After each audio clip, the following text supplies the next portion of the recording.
business, and the guy was taking his words at their sentimental face value. He was not getting the message. Thank you for the dinner and a pleasant evening. Could you give me transportation to the airport? I don't think I'll spend the night. He smiled coldly at Waltz. Mr. Corleone is a man who insists on hearing bad news at once. While waiting in the floodlit colonnade of the mansion for his car, Hagen saw two women about to enter a long limousine already parked in the driveway. They were the beautiful 12-year-old blonde girl and her mother he had seen in Waltz's office that morning. But now, the girl's exquisitely cut mouth seemed to have smeared into a thick, pink mass. Her sea-blue eyes were filmed over, and when she walked down the steps toward the open car, her long legs tottered like a crippled foal's. Her mother supported the child, helping her into the car, hissing commands into her ear. The mother's head turned for a quick, furtive look at Hagen, and he saw in her eyes a burning, hawk-like triumph. Then she, too, disappeared into the limousine. So that was why he hadn't got the plane ride from Los Angeles, Hagen thought. The girl and her mother had made the trip with the movie producer. That had given Waltz enough time to relax before dinner and do the job on the little kid. And Johnny wanted to live in this world? Good luck to him, and good luck to Waltz. Paulie Gatto hated quickie jobs, especially when they involved violence. He liked to plan things ahead. And something like tonight, even though it was punk stuff, could turn into serious business if somebody made a mistake. Now, sipping his beer, he glanced around, checking how the two young punks were making out with the two little tramps at the bar. Paulie Gatto knew everything there was to know about those two punks. Their names were Jerry Wagner and Kevin Moonen. They were both about 20 years old, good-looking, brown-haired, tall, well-built. Both were due to go back to college out of town in 2 weeks. Both had fathers with political influence, and this, with their college student classification, had so far kept them out of the draft. They were both also under suspended sentences for assaulting the daughter of Amerigo Bonacera. The lousy bastards, Paulie Gatto thought, draft-dodging, violating their probation by drinking in a bar after midnight, chasing floozies, young punks. Paulie Gatto had been deferred from the draft himself because his doctor had furnished the draft board with documents showing that this patient, male, white, age 26, unmarried, had received electrical shock treatments for a mental condition. All false, of course, but Paulie Gatto felt that he had earned his draft exemption. It had been arranged by Clemenza after Gatto had made his bones in the family business. It was Clemenza who had told him that this job must be rushed through before the boys went to college. Why the hell did it have to be done in New York, Gatto wondered. Clemenza was always giving extra orders instead of just giving out the job. Now, if those two little tramps walked out with the punks, it would be another night wasted. He could hear one of the girls laughing and saying, "Are you crazy, Jerry? I'm not going any car with you. I don't want to wind up in the hospital like that other poor girl." Her voice was spitefully rich with satisfaction. That was enough for Gatto. He finished up his beer and walked out into the dark street. Perfect. It was after midnight. There was only one other bar that showed light. The rest of the stores were closed. The precinct patrol car had been taken care of by Clemenza. They wouldn't be around that way until they got a radio call, and then they'd come slow. He leaned against the four-door Chevy sedan.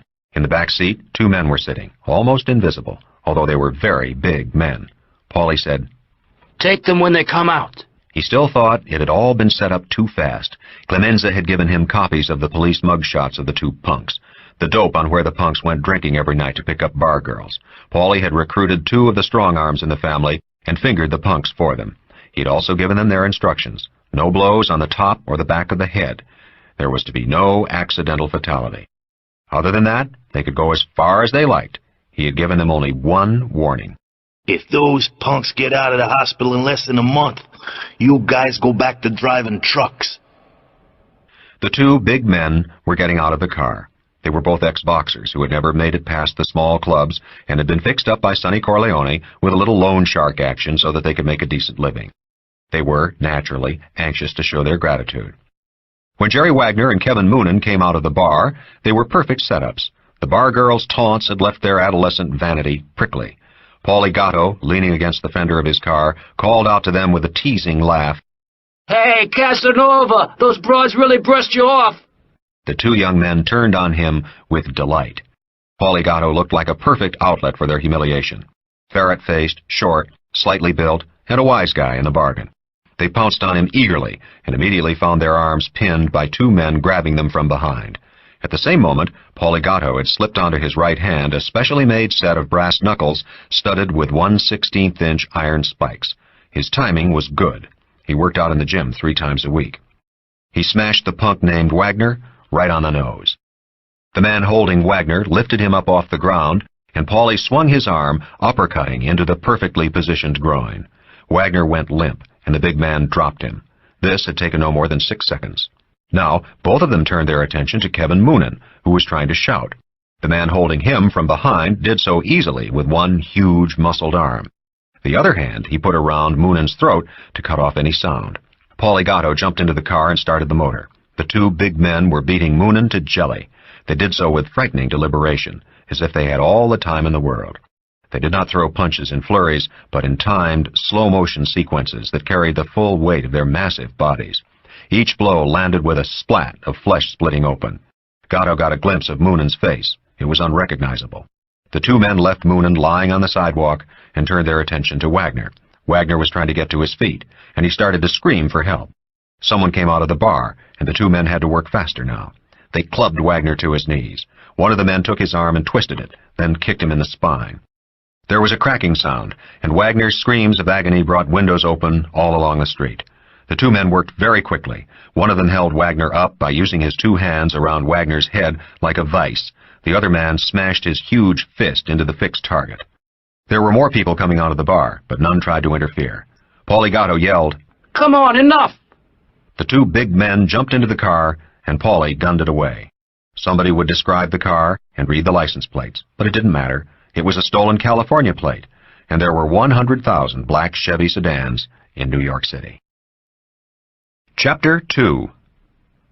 Tom Hagen went to his law office in the city on Thursday morning. He planned to catch up on his paperwork so as to have everything cleared away for the meeting with Virgil Sollozzo on Friday.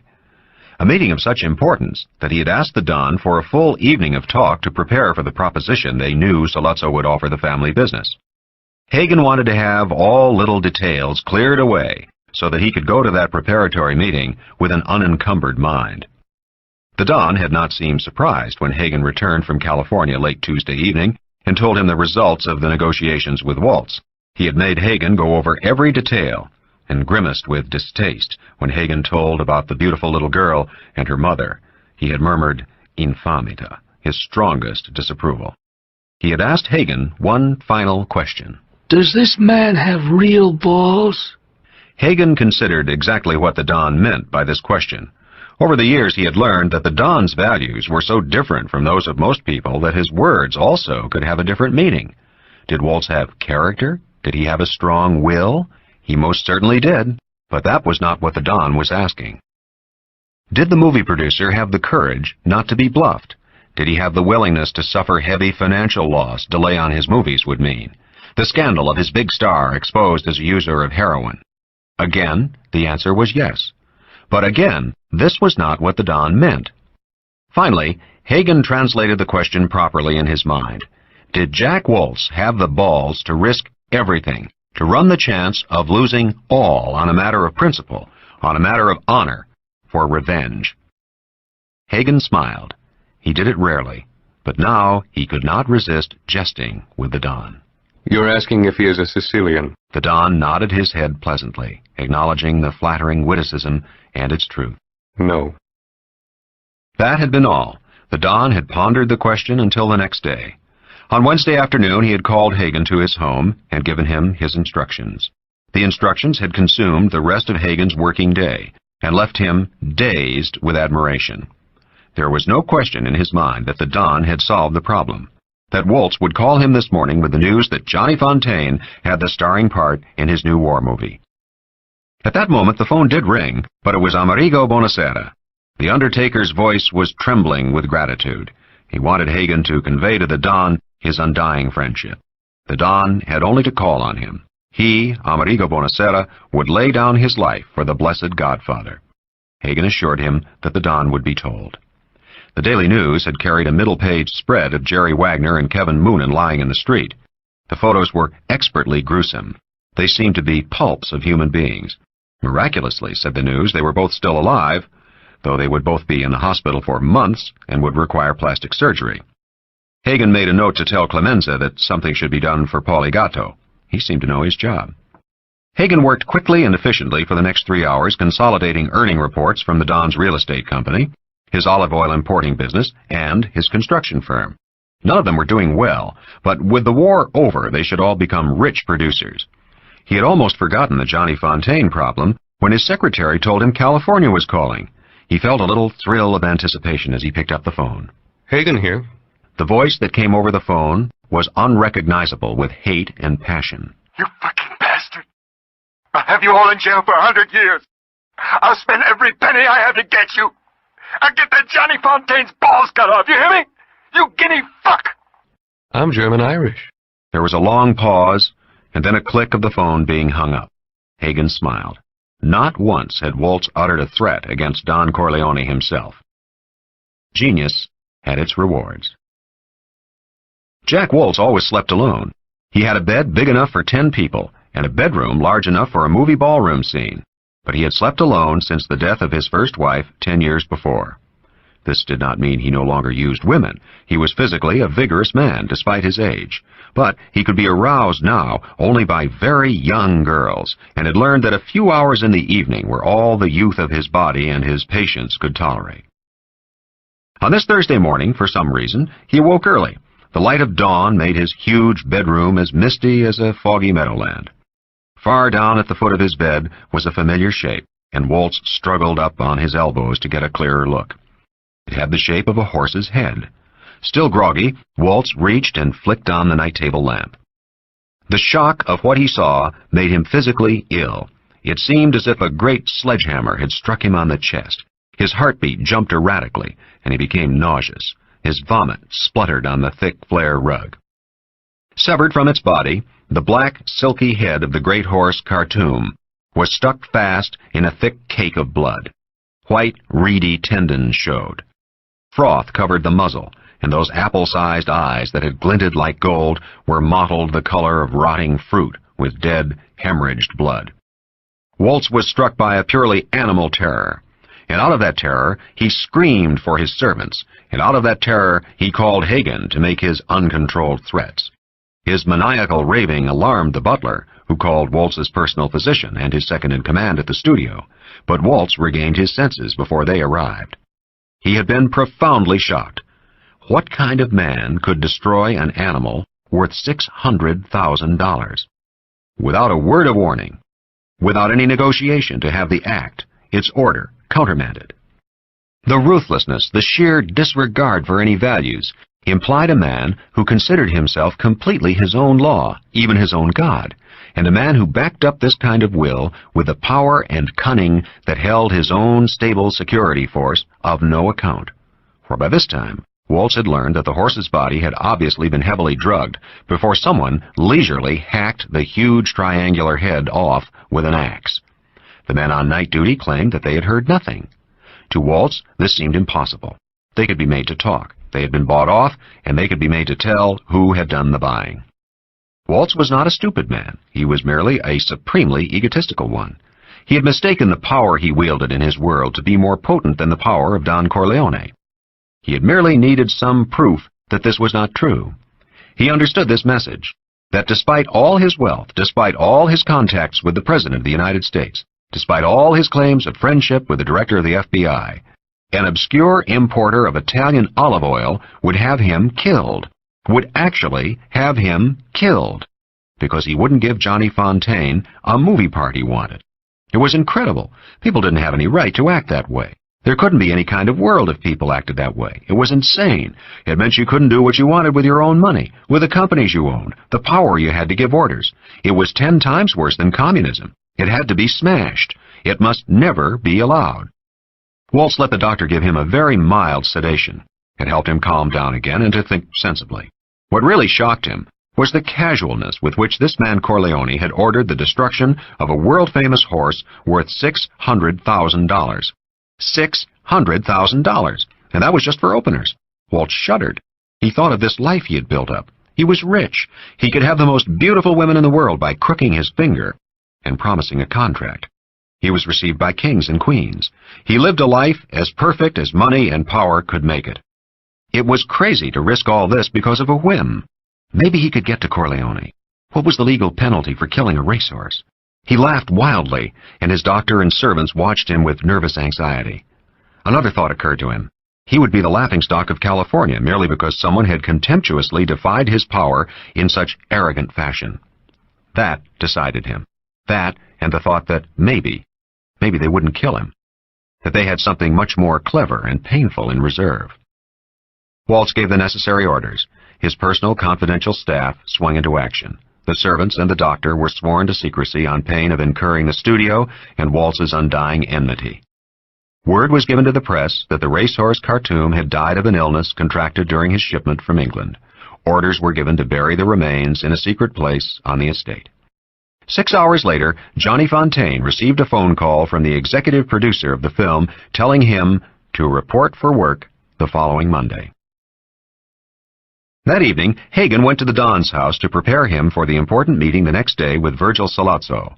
The Don had summoned his eldest son to attend, and Sonny Corleone, his heavy, cupid-shaped face drawn with fatigue, was sipping at a glass of water. He must still be humping that maid of honor, Hagen thought, another worry. Don Corleone settled into an armchair, puffing his Di Nobili cigar. Hagen kept a box of them in his room. He had tried to get the Don to switch to Havanas, but the Don claimed they hurt his throat. The Don asked, Do we know everything necessary for us to know?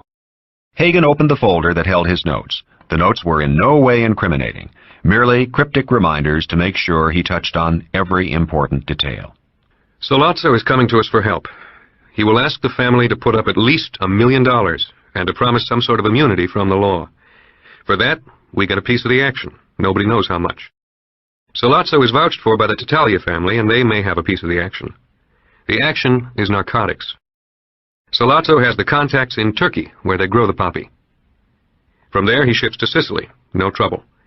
In Sicily, he has the plant to process into heroin. He has safety valve operations to bring it down to morphine and bring it up to heroin if necessary. But it would seem that the processing plant in Sicily is protected in every way. The only hitch is bringing it into this country and then distribution. Also initial capital.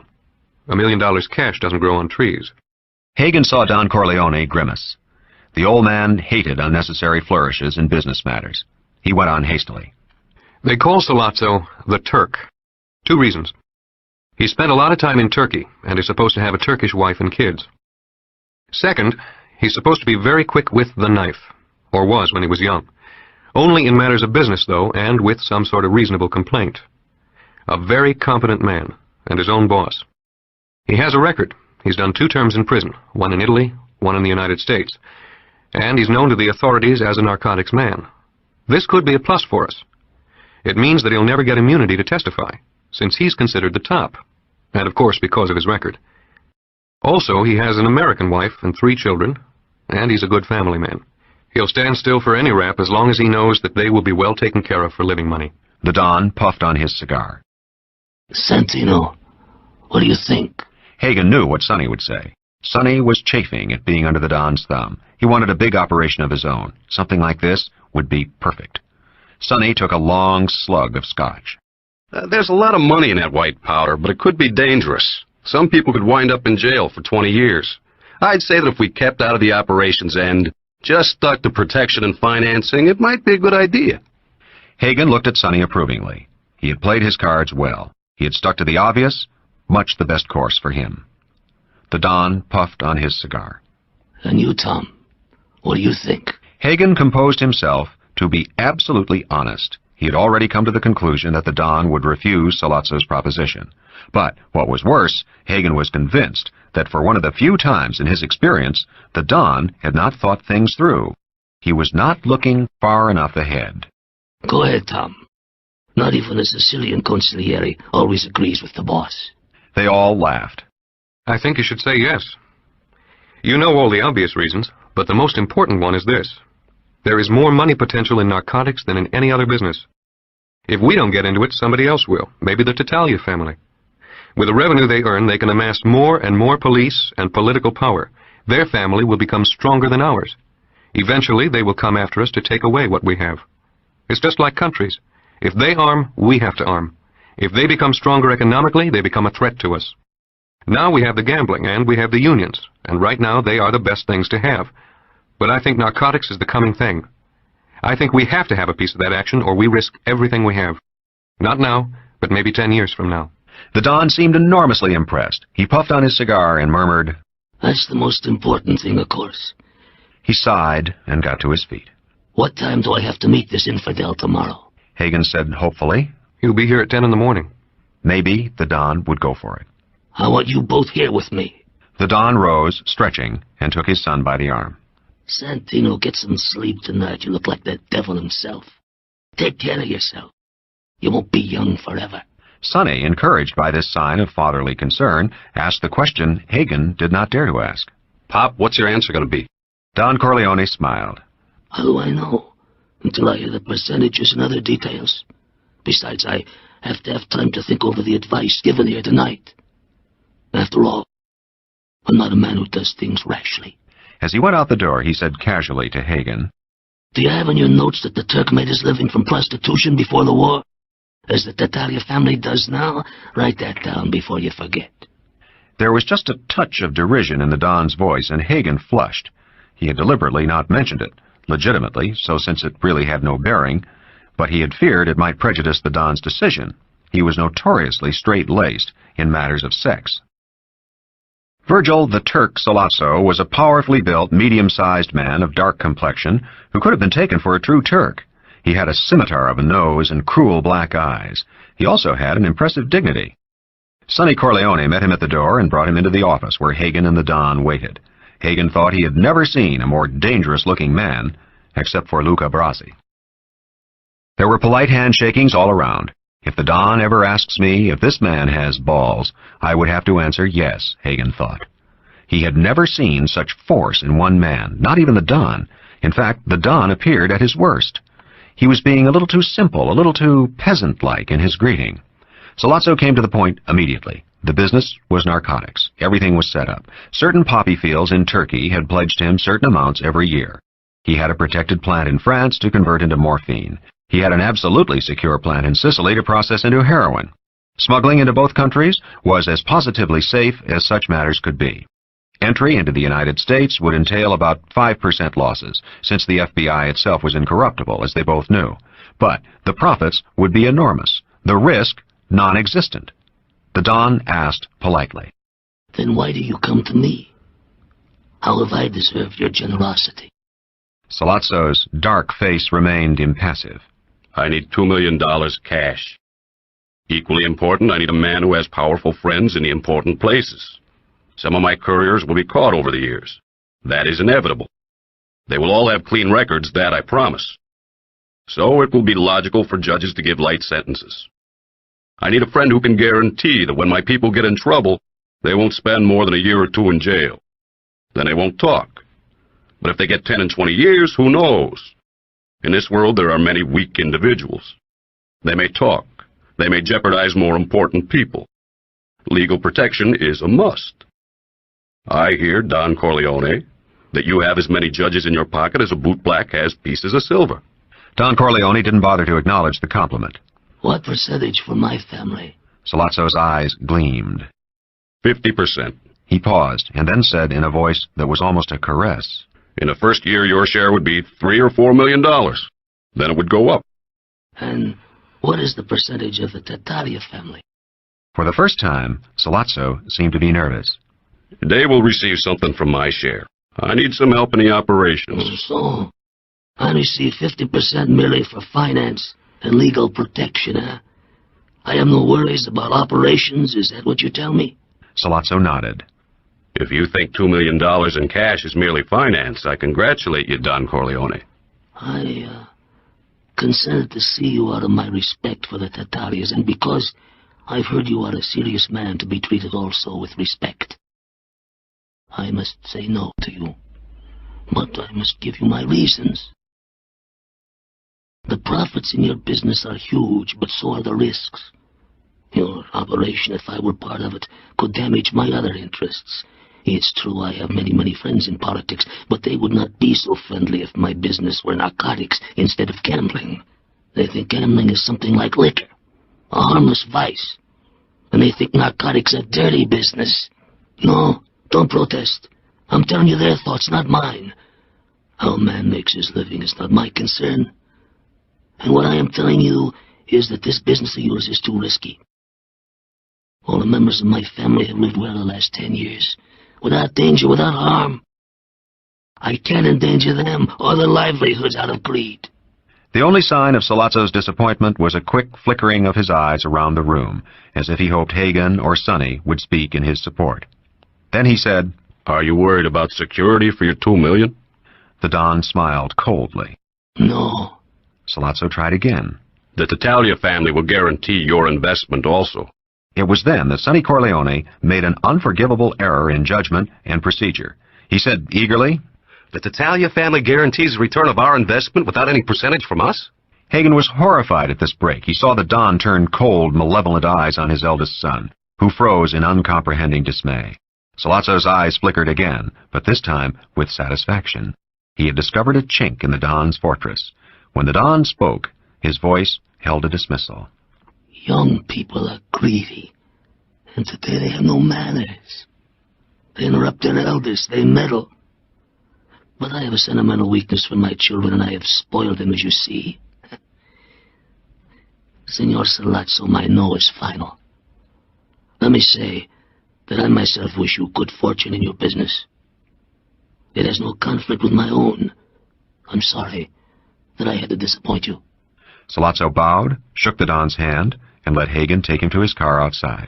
There was no expression on his face when he said goodbye to Hagen.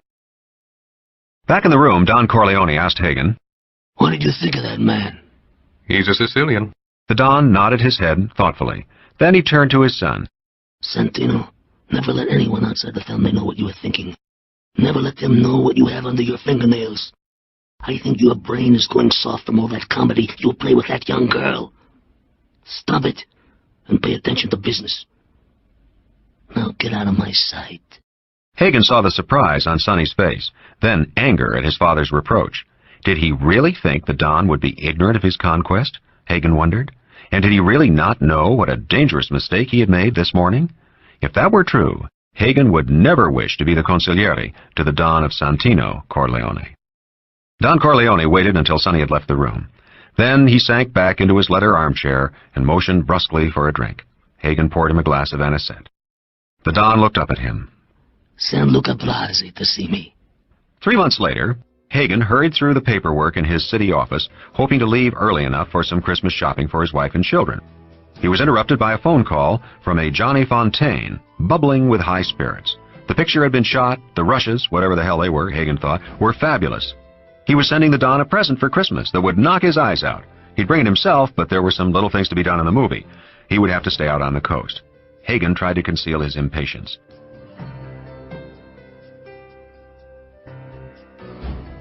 This is the end of disc number 2. Please insert disc number 3.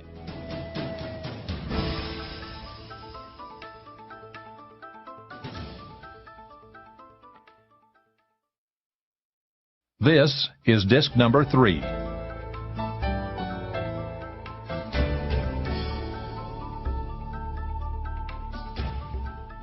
He was interrupted by a phone call from a Johnny Fontaine, bubbling with high spirits. The picture had been shot, the rushes, whatever the hell they were, Hagen thought, were fabulous. He was sending the Don a present for Christmas that would knock his eyes out. He'd bring it himself, but there were some little things to be done in the movie. He would have to stay out on the coast. Hagen tried to conceal his impatience. Johnny Fontaine's charm had always been lost on him, but his interest was aroused. What is it? Johnny Fontaine chuckled and said, I can't tell. That's the best part of a Christmas present. Hagen immediately lost all interest and finally managed, politely, to hang up. 10 minutes later, his secretary told him that Connie Corleone was on the phone and wanted to speak to him. Hagen sighed. As a young girl, Connie had been nice. As a married woman, she was a nuisance. She made complaints about her husband. She kept going home to visit her mother for 2 or 3 days. And Carlo Rizzi was turning out to be a real loser. He had been fixed up with a nice little business and was running it into the ground. He was also drinking, whoring around, gambling, and beating his wife up occasionally. Connie hadn't told her family about that, but she had told Hagen. He wondered what new tale of woe she had for him now. But the Christmas spirit seemed to have cheered her up. She just wanted to ask Hagen what her father would really like for Christmas. And Sonny, and Fred, and Mike. She already knew what she would get her mother. Hagen made some suggestions, all of which she rejected as silly. Finally, she let him go. When the phone rang again, Hagen threw his papers back into the basket. The hell with it, he'd leave. It never occurred to him to refuse to take the call, however.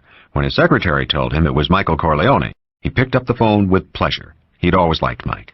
Tom, I'm driving down to the city with Kay tomorrow. There's something important I want to tell the old man before Christmas. Will he be home tomorrow night? Sure. He's not going out of town until after Christmas. Anything I can do for you? Michael was as close-mouthed as his father. No. I guess I'll see you at Christmas. Everybody's going to be out at Long Beach, right? Right. He was amused when Mike hung up on him without any small talk. He told his secretary to call his wife and tell her he would be home a little late, but to have some supper for him. Outside the building, he walked briskly downtown toward Macy's. Someone stepped in his way. To his surprise, he saw it was Sollozzo. Sollozzo took him by the arm and said quietly, Don't be frightened, I just want to talk to you. A car parked at the curb suddenly had its door open. Sollozzo said urgently, Get in, I want to talk to you. Hagen pulled his arm loose. He was still not alarmed, just irritated. I haven't got time. At that moment, two men came up behind him. Hagen felt a sudden weakness in his legs. Sollozzo said softly, Get in the car. If I wanted to kill you, you'd be dead now. Trust me. Without a shred of trust, Hagen got into the car. Michael Corleone had lied to Hagen. He was already in New York, and he had called from a room in the Hotel Pennsylvania, less than 10 blocks away. When he hung up the phone, Kay Adams put out her cigarette. Mike, what a good fibber you are. Michael sat down beside her on the bed. All for you, honey. If I told my family we were in town, we'd have to go there right away. Then we couldn't go out to dinner, we couldn't go to the theater, and we couldn't sleep together tonight. Not in my father's house, not when we're not married. He put his arms around her and kissed her gently on the lips. Her mouth was sweet, and he gently pulled her down on the bed. She closed her eyes, waiting for him to make love to her, and Michael felt an enormous happiness. He had spent the war years fighting in the Pacific, and on those bloody islands he had dreamed of a girl like Kay Adams, of a beauty like hers, a fair and fragile body, milky-skinned and electrified by passion. She opened her eyes and then pulled his head down to kiss him. They made love until it was time for dinner and the theater. After dinner, they walked past the brightly lit department stores full of holiday shoppers, and Michael said to her, What shall I get you for Christmas? She pressed against him. Just you. Do you think your father will approve of me? That's not really the question. Will your parents approve of me? Kay shrugged. I don't care. I even thought of changing my name, legally. But if something happened, that wouldn't really help. You sure you want to be a Corleone? He said it only half-jokingly. Yes. She said without smiling. They pressed against each other. They had decided to get married during Christmas week, a quiet, civil ceremony at City Hall with just 2 friends as witnesses. But Michael had insisted he must tell his father. He had explained that his father would not object in any way as long as it was not done in secrecy. Kay was doubtful. She said she could not tell her parents until after the marriage. Of course they'll think I'm pregnant. Michael grinned. So will my parents. What neither of them mentioned was the fact that Michael would have to cut his close ties with his family. They both understood that Michael had already done so to some extent, and yet they both felt guilty about this fact. They planned to finish college, seeing each other weekends and living together during summer vacations. It seemed like a happy life.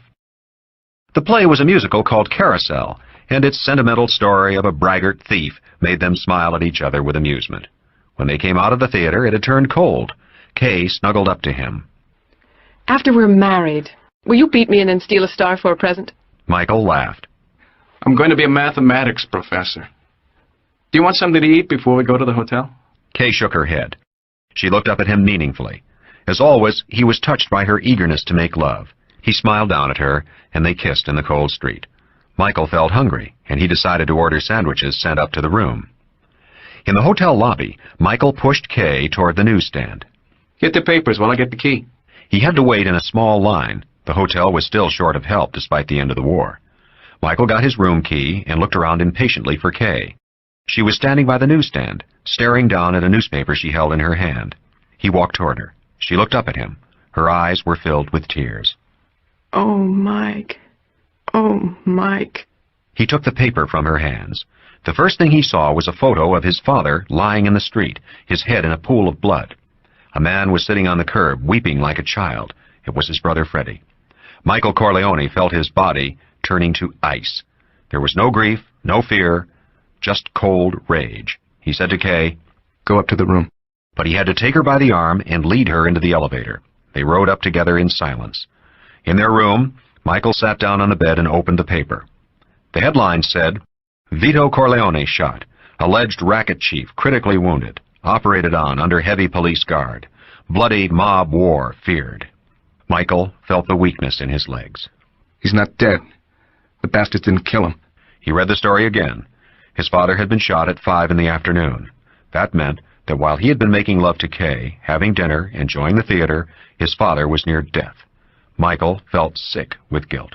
"Shall we go down to the hospital now?" Michael shook his head. "Let me call the house first. The people who did this are crazy.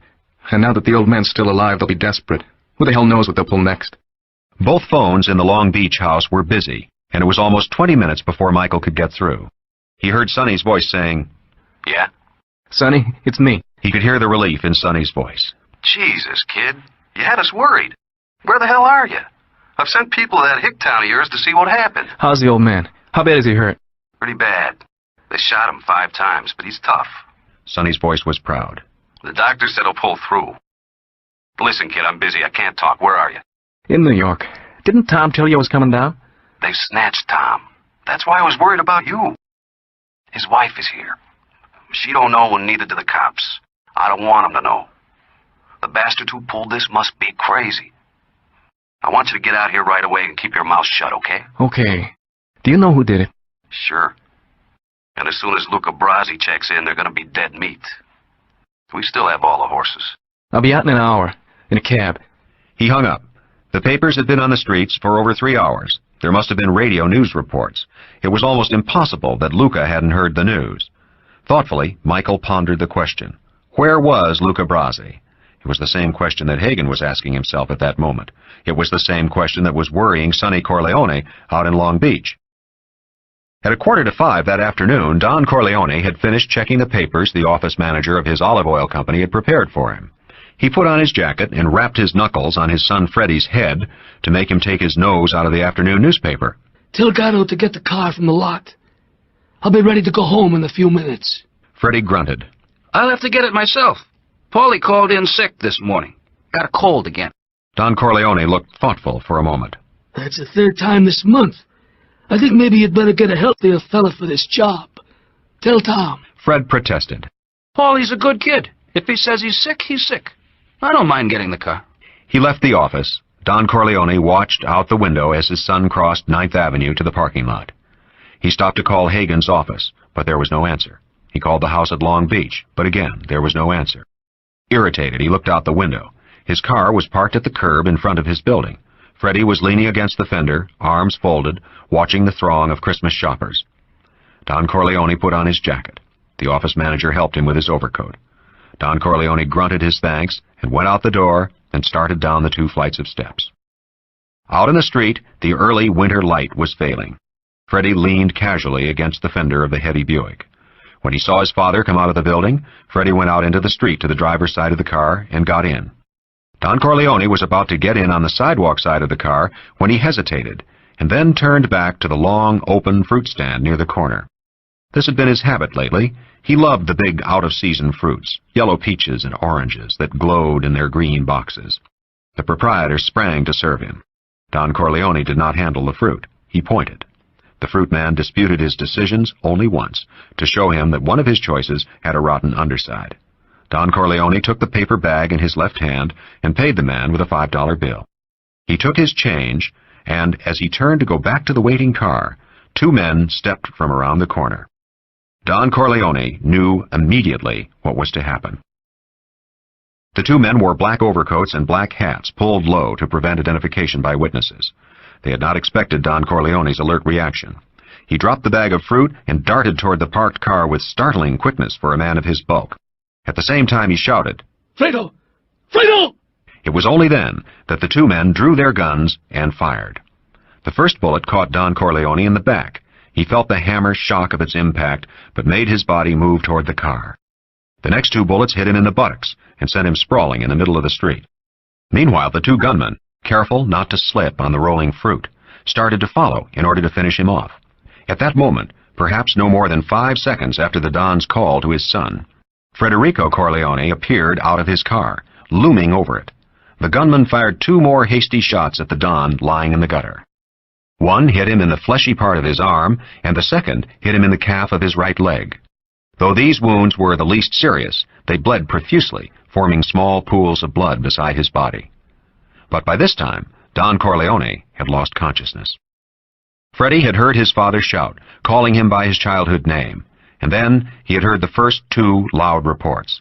By the time he got out of the car, he was in shock. He had not even drawn his gun. The 2 assassins could easily have shot him down, but they too panicked. They must have known the son was armed, and besides, too much time had passed. They disappeared around the corner, leaving Freddie alone in the street with his father's bleeding body. Many of the people thronging the avenue had flung themselves into doorways or on the ground. Others had huddled together in small groups. Freddie still had not drawn his weapon. He seemed stunned. He stared down at his father's body lying face down on the tarred street, lying now in what seemed to him a blackish lake of blood. Freddie went into physical shock. People eddied out again, and someone, seeing him start to sag, led him to the curbstone and made him sit down on it. A crowd gathered around Don Corleone's body, a circle that shattered when the first police car sirened a path through them. Directly behind the police was the Daily News radio car, and even before it stopped, a photographer jumped out to snap pictures of the bleeding Don Corleone. A few moments later, an ambulance arrived. The photographer turned his attention to Freddie Corleone, who was now weeping openly, and this was a curiously comical sight because of his tough, cupid-featured face, heavy nose, and thick mouth smeared with snot. Detectives were spreading through the crowd, and more police cars were coming up. One detective knelt beside Freddie, questioning him, but Freddie was too deep in shock to answer. The detective reached inside Freddie's coat and lifted his wallet. He looked at the identification inside and whistled to his partner. In just a few seconds, Freddie had been cut off from the crowd by a flock of plainclothesmen. The first detective found Freddie's gun in its shoulder holster and took it. Then they lifted Freddie off his feet and shoved him into an unmarked car. As that car pulled away, it was followed by the Daily News radio car. The photographer was still snapping pictures of everybody and everything.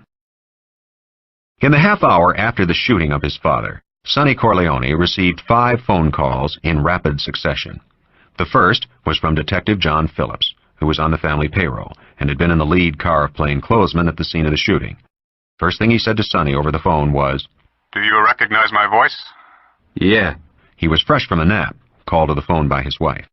Phillips said quickly, without preamble, "Somebody shot your father outside his place 15 minutes ago. He's alive, but hurt bad. They've taken him to French Hospital. They got your brother Freddie down at the Chelsea precinct. You better get him a doctor when they turn him loose. I'm going down to the hospital now to help question your old man if he can talk. I'll keep you posted." Across the table, Sonny's wife, Sandra, noticed that her husband's face had gone red with flushing blood. His eyes were glazed over. She whispered, "What's the matter?" He waved at her impatiently to shut up, swung his body away so that his back was toward her, and said into the phone, You sure he's alive? "Yeah, I'm sure. A lot of blood, but I think maybe he's not as bad as he looks." Thanks. Be home tomorrow morning, 8 sharp. You got a grand coming. Sonny cradled the phone. He forced himself to sit still. He knew that his greatest weakness was his anger, and this was one time when anger could be fatal. The first thing to do was get Tom Hagen, but before he could pick up the phone, it rang. The call was from the bookmaker licensed by the family to operate in the district of the Don's office. The bookmaker had called to tell him that the Don had been killed, shot dead in the street. After a few questions to make sure that the bookmaker's informant had not been close to the body, Sonny dismissed the information as incorrect. Phillips' dope would be more accurate. The phone rang almost immediately a third time. It was a reporter from the Daily News. As soon as he identified himself, Sonny Corleone hung up. He dialed Hagen's house and asked Hagen's wife, Did Tom come home yet? She said no, that he was not due for another 20 minutes, but she expected him home for supper. Have him call me. He tried to think things out. He tried to imagine how his father would react in a like situation. He had known immediately that this was an attack by Sollazzo, But Sollozzo would never have dared to eliminate so high-ranking a leader as the Don unless he was backed by other powerful people. The phone, ringing for the fourth time, interrupted his thoughts. The voice on the other end was very soft, very gentle. Santino Corleone? Yeah. We have Tom Hagen. In about 3 hours, he'll be released with our proposition. Don't do anything rash until you've heard what he has to say. It could only cause a lot of trouble. What's done is done. Everybody has to be sensible now. Don't lose that famous temper of yours. The voice was slightly mocking.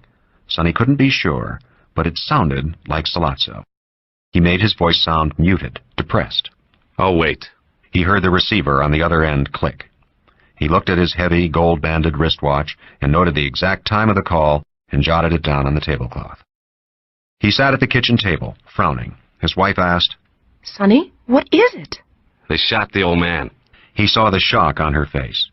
Don't worry, he's not dead, and nothing else is going to happen. He did not tell her about Hagen. And then the phone rang for the 5th time. It was Clemenza. The fat man's voice came wheezing over the phone in grunt-like gasps. You hear about your father? Yeah, but he's not dead.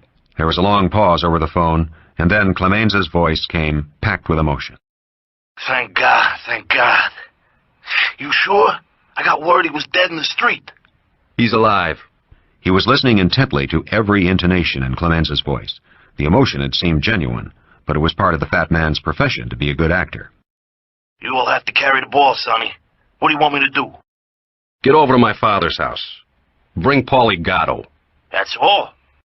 Don't you want me to send some people to the hospital in your place? No, I just want you and Paulie Gatto. There was a long pause. Clemenza was getting the message. To make it a little more natural, Sonny asked, Where the hell was Paulie, anyway? What the hell was he doing? There was no longer any wheezing on the other end of the line. Clemenza's voice was guarded. Paulie was sick. He had a cold, so he stayed home. He's been a little sick all winter. Sonny was instantly alert. How many times did he stay home the last couple of months? Maybe 3 or 4 times. I always asked Freddie if he wanted another guy, but he said no. There's been no cause. Last 10 years, things been smooth, you know. Yeah. I'll see you at my father's house. Be sure you bring Paulie. Pick him up on your way over. I don't care how sick he is. You got that? He slammed down the phone without waiting for an answer. His wife was weeping silently. He stared at her for a moment, then said in a harsh voice, Any of our people call, tell them to get me in my father's house on his special phone. Anybody else call, you don't know nothing. If Tom's wife calls, tell her that Tom won't be home for a while. He's on business. He pondered for a moment. A couple of our people will come to stay here. He saw her look of fright. You don't have to be scared. I just want them here. Do whatever they tell you to do. If you want to talk to me, give me on Pop's special phone, but don't call me unless it's really important. And don't worry. He went out of the house. Darkness had fallen, and the December wind whipped through them all. Sonny had no fear about stepping out into the night. All 8 houses were owned by Don Corleone. At the mouth of the mall, the 2 houses on either side were rented by family retainers with their own families and star boarders, single men who lived in the basement apartments. Of the remaining 6 houses that formed the rest of the half-circle, 1 was inhabited by Tom Hagen and his family, his own, and the smallest and least ostentatious, by the Don himself. The other 3 houses were given rent-free to retired friends of the Don, with the understanding that they would be vacated whenever he requested. The harmless-looking mall was an impregnable fortress. All 8 houses were equipped with floodlights, which bathed the grounds around them and made the mall impossible to lurk in.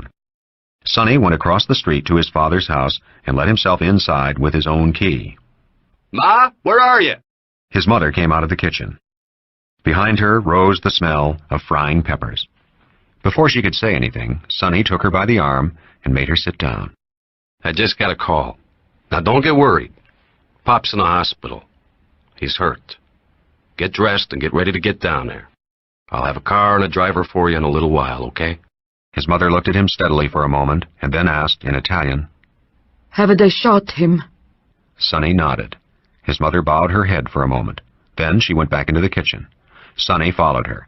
He watched her turn off the gas under the pan full of peppers and then go out and up to the bedroom. He took peppers from the pan and bread from the basket on the table and made a sloppy sandwich with hot olive oil dripping from his fingers. He went into the huge corner room that was his father's office and took the special phone from a locked cabinet box. The phone had been especially installed and was listed under a phony name and a phony address. The first person he called was Luca Brasi. There was no answer. Then he called the safety valve Capo Regime in Brooklyn, a man of unquestioned loyalty to the Don. This man's name was Tessio. Sonny told him what had happened and what he wanted. Tessio was to recruit 50 absolutely reliable men. He was to send guards to the hospital. He was to send men out to Long Beach to work there. Tessio asked, Did they get Clemenza, too? I don't want to use Clemenza's people right now.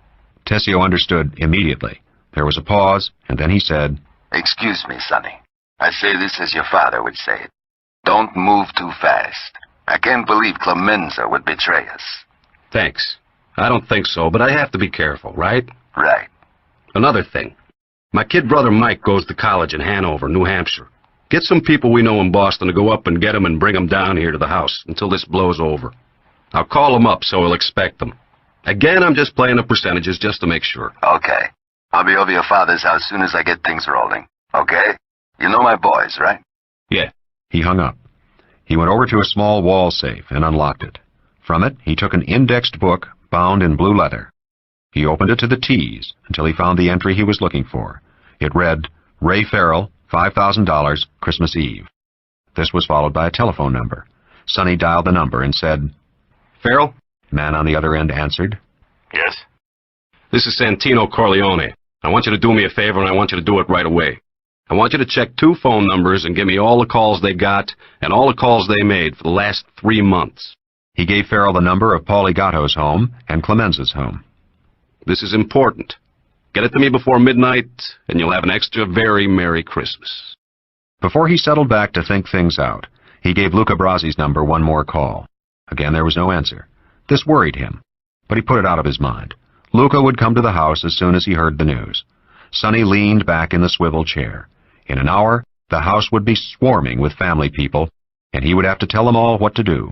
And now that he finally had time to think, he realized how serious the situation was. It was the first challenge to the Corleone family and their power in 10 years.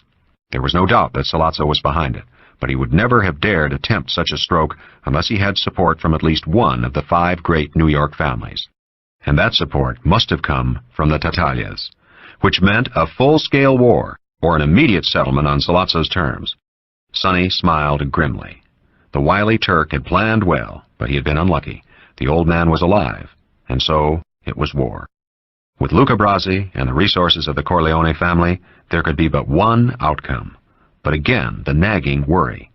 Where was Luca Brasi? Chapter 3. Counting the driver, there were 4 men in the car with Hagen.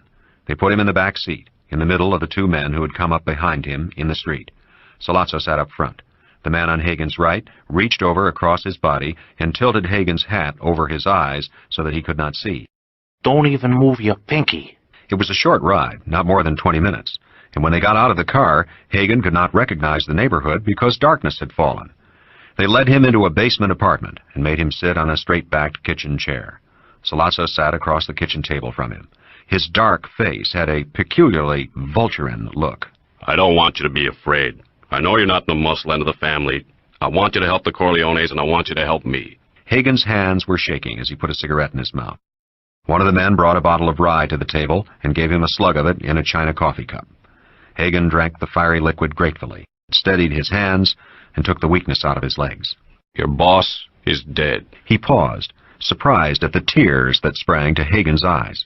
Then he went on. We got him outside his office, in the street. As soon as I got the word, I picked you up. You have to make the peace between me and Sonny. Hagen didn't answer. He was surprised at his own grief, and the feeling of desolation mixed with his fear of death. Sollozzo was speaking again. Sonny was hot for my deal, right? You know it's a smart thing to do, too. Narcotics is a coming thing. There's so much money in it that everybody can get rich just in a couple of years. The Don was an old mustache Pete. His day was over, but he didn't know it. Now he's dead. Nothing can bring him back. I'm ready to make a new deal. I want you to talk Sonny into taking it. Hagen said, You haven't got a chance. Sonny will come after you with everything he's got. That's going to be his first reaction. You have to talk some sense to him. The Tattaglia family stands behind me with all their people. The other New York families will go along with anything that will stop a full-scale war between us. Our war has to hurt them and their businesses. If Sonny goes along with the deal, the other families in the country will consider it none of their affair, even at Don's oldest friends. Hagen stared down at his hands, not answering. Sollozzo went on persuasively. The Don was slipping. In the old days, I could never have gotten to him. The other families distrust them because he made you his consigliere, and you're not even Italian, much less Sicilian. If it goes to all-out war, the Corleone family will be smashed, and everybody loses, me included. I need the family political contacts more than I need the money, even. So talk to Sonny. Talk to the capo regimes. You'll save a lot of bloodshed. Hagen held out his china cup for more whiskey. I'll try. But Sonny's strong-headed. And even Sonny won't be able to call off Luca. You have to worry about Luca. I'll have to worry about Luca if I go for your deal. I'll take care of Luca. You take care of Sonny and the other two kids. Listen, you can tell him that Freddie would have gotten it today with his old man, but my people had strict orders not to gun him. I didn't want any more hard feelings than necessary. You can tell him that. Freddie's alive because of me. Finally, Hagen's mind was working. For the first time, he really believed that Sollozzo did not mean to kill him or hold him as a hostage. The sudden relief from fear that flooded his body made him flush with shame. Sollozzo watched him with a quiet, understanding smile. Hagen began to think things out. If he did not agree to argue Sollozzo's case, he might be killed. But then he realized that Sollozzo expected him only to present it, and present it properly, as he was bound to do as a responsible consigliere. And now, thinking about it, he also realized that Sollozzo was right. An unlimited war between the Tattaglias and the Corleones must be avoided at all costs. The Corleones must bury their dead and forget, make a deal. And then, when the time was right, they could move against Sollozzo. But, glancing up, he realized that Sollozzo knew exactly what he was thinking. The Turk was smiling, and then it struck Hagen. What had happened to Luca Brasi that Sollozzo was so unconcerned? Had Luca made a deal? He remembered that on the night Don Corleone had refused Sollozzo, Luca had been summoned into the office for a private conference with the Don. But now was not the time to worry about such details. He had to get back to the safety of the Corleone family fortress in Long Beach. I'll do my best. I believe you're right. It's even what the Don would want us to do. Sollozzo nodded gravely. I don't like bloodshed. I'm a businessman, and blood costs too much money. At that moment, the phone rang, and one of the men sitting behind Hagen went to answer it. He listened and then said curtly, Okay, I'll tell him. He hung up the phone, went to Sollozzo's side, and whispered in the Turk's ear. Hagen saw Sollozzo's face go pale, his eyes glitter with rage. He himself felt a thrill of fear. Sollozzo was looking at him speculatively, and suddenly Hagen knew that he was no longer going to be set free, that something had happened that might mean his death. Sollozzo said, The old man is still alive. 5 bullets in a Sicilian hide, and he's still alive. He gave a fatalistic shrug. Bad luck. Bad luck for me. Bad luck for you. Chapter 4. When Michael Corleone arrived at his father's house in Long Beach, he found the narrow entrance mouth of the mall blocked off with a linked chain. The mall itself was bright with the floodlights of all 8 houses, outlining at least 10 cars parked along the curving cement walk. 2 men he didn't know were leaning against the chain. One of them asked in a Brooklyn accent, "Who are you?" He told them. Another man came out of the nearest house and peered at his face. "That's the Don's kid," he said. "I'll bring him inside." Mike followed this man to his father's house, where 2 men at the door let him and his escort pass inside. The house seemed to be full of men he didn't know, until he went into the living room. There, Michael saw Tom Hagen's wife, Teresa, sitting stiffly on the sofa, smoking a cigarette. On the coffee table in front of her was a glass of whiskey. On the other side of the sofa sat the bulky Clemenza. The capo regime's face was impassive, but he was sweating, and the cigar in his hand glistened slickly black with his saliva. Clemenza came to wring his hand in a consoling way, muttering, "Your mother's at the hospital with your father. He's going to be all right." Paulie Gatto stood up to shake hands. Michael looked at him curiously. He knew Paulie was his father's bodyguard, but did not know that Paulie had stayed home sick that day. But he sensed tension in the thin, dark face.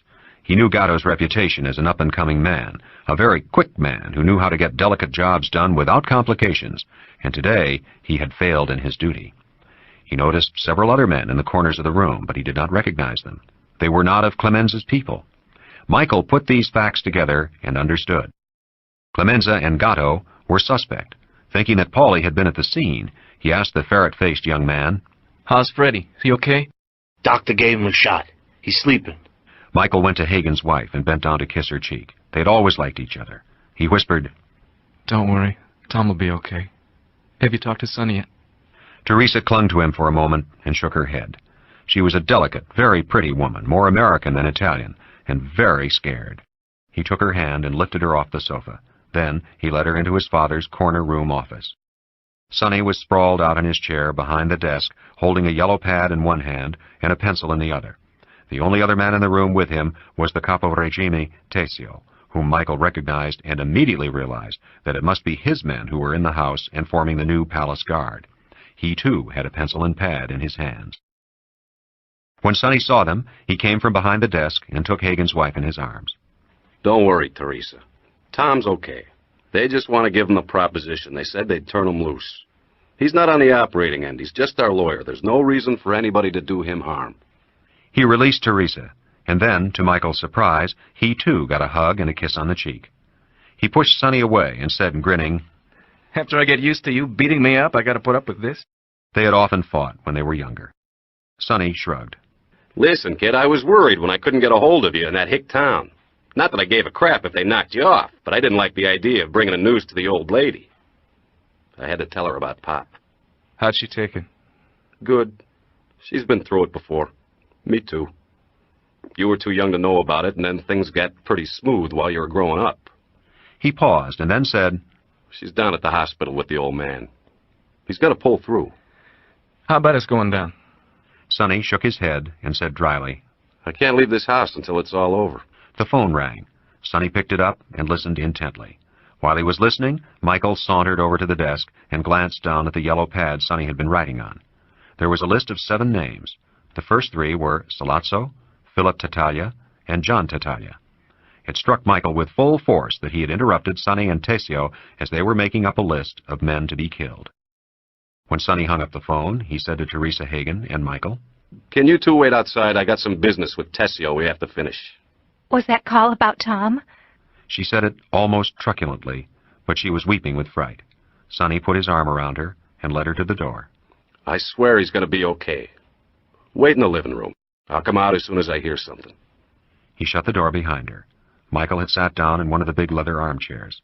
Sonny gave him a quick, sharp look and then went to sit down behind the desk. You hang around me, Mike, you're going to hear things you don't want to hear. Michael lit a cigarette. I can help out. No, you can't. The old man would be sore as hell if I let you get mixed up in this. Michael stood up and yelled, You lousy bastard, he's my father. I'm not supposed to help him? I can help. I don't have to go out and kill people, but I can help. Stop treating me like a kid brother. I was in the war. I got shot, remember? I killed some Japs. What the hell do you think I'll do when you knock somebody off? Faint? Sonny grinned at him. Pretty soon you want me to put up my dukes. Okay, stick around. You can handle the phone. He turned to Tessio.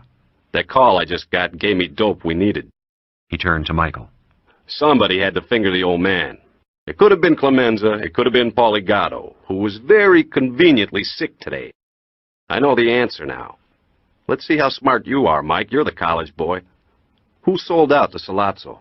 Michael sat down again and relaxed back into the leather armchair. He thought everything over very carefully. Clemenza was a capo regime in the Corleone family structure. Don Corleone had made him a millionaire, and they had been intimate friends for over 20 years. He held one of the most powerful posts in the organization. What could Clemenza gain for betraying his Don? More money? He was rich enough, but then men are always greedy. More power? Revenge for some fancied insult or slight? That Hagen had been made the consigliere? Or perhaps a businessman's conviction that Salazzo would win out? No, it was impossible for Clemenza to be a traitor. And then, Michael thought sadly, it was only impossible because he didn't want Clemenza to die. The fat man had always brought him gifts when he was growing up, had sometimes taken him on outings when the Don had been too busy. He could not believe that Clemenza was guilty of treachery. But on the other hand, Sollazzo would want Clemenza in his pocket more than any other man in the Corleone family. Michael thought about Paulie Gatto. Paulie, as yet, had not become rich. He was well thought of, his rise in the organization was certain, but he would have to put in his time like everybody else. Also, he would have wilder dreams of power, as the young always do. It had to be Paulie. And then Michael remembered that in the 6th grade, he and Paulie had been in the same class in school, and he didn't want it to be Paulie either. He shook his head. Neither one of them. But he said it only because Sonny had said he had the answer. If it had been a vote, he would have voted Paulie guilty. Sonny was smiling at him. Don't worry, Clemenza is okay. It's Paulie. Michael could see that Tessio was relieved. As a fellow caporegime, his sympathy would be with Clemenza. Also, the present situation was not so serious if treachery did not reach so high. Tessio said cautiously, "Then I can send my people home tomorrow?" The day after tomorrow. I don't want anybody to know about this until then. Listen, I want to talk some family business with my brother, personal. Wait out in the living room, eh? We can finish our list later. You and Clemenza will work together on it. Sure. Tessio went out. How do you know for sure it's Paulie? We have people in the telephone company, and they track down all of Paulie's phone calls in and out. Clemenza's, too. On the 3 days Paulie was sick this month, he got a call from a street booth across from the old man's building. Today, too. They were checking to see if Paulie was coming down or somebody was being sent down to take his place. Or for some other reason. It doesn't matter. Sonny shrugged. Thank God it was Paulie. We'll need Clemenza bad. Is it going to be an all-out war? Sonny's eyes were hard. That's how I'm going to play it as soon as Tom checks in. Until the old man tells me different. So why don't you wait until the old man can tell you? Sonny looked at him curiously. How the hell did you win those combat medals? We are under the gun, man. We gotta fight. I'm just afraid they won't let Tom go. Michael was surprised at this. Why not? Again, Sonny's voice was patient. They snatched Tom because they figured the old man was finished and they could make a deal with me and Tom would be the sit-down guy in the preliminary stages, carry the proposition. Now with the old man alive, they know I can't make a deal, so Tom's no good to them.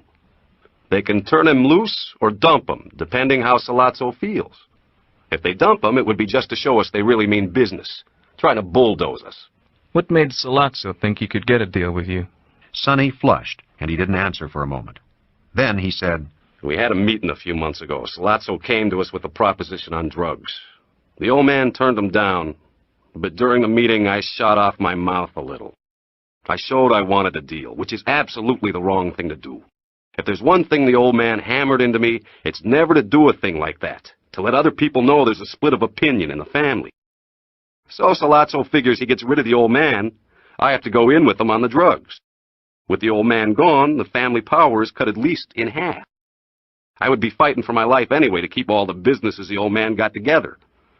Drugs are the common thing we should get into. And his knocking off the old man is purely business, nothing personal. As a matter of business, I would go in with him. Of course, he would never let me get too close. He'd make sure I'd never get a clean shot at him, just in case. But he also knows that once I accepted the deal, the other families would never let me start a war a couple of years later just for revenge. Also, the Tattaglia family is behind him. If they had gotten the old man, what would you have done?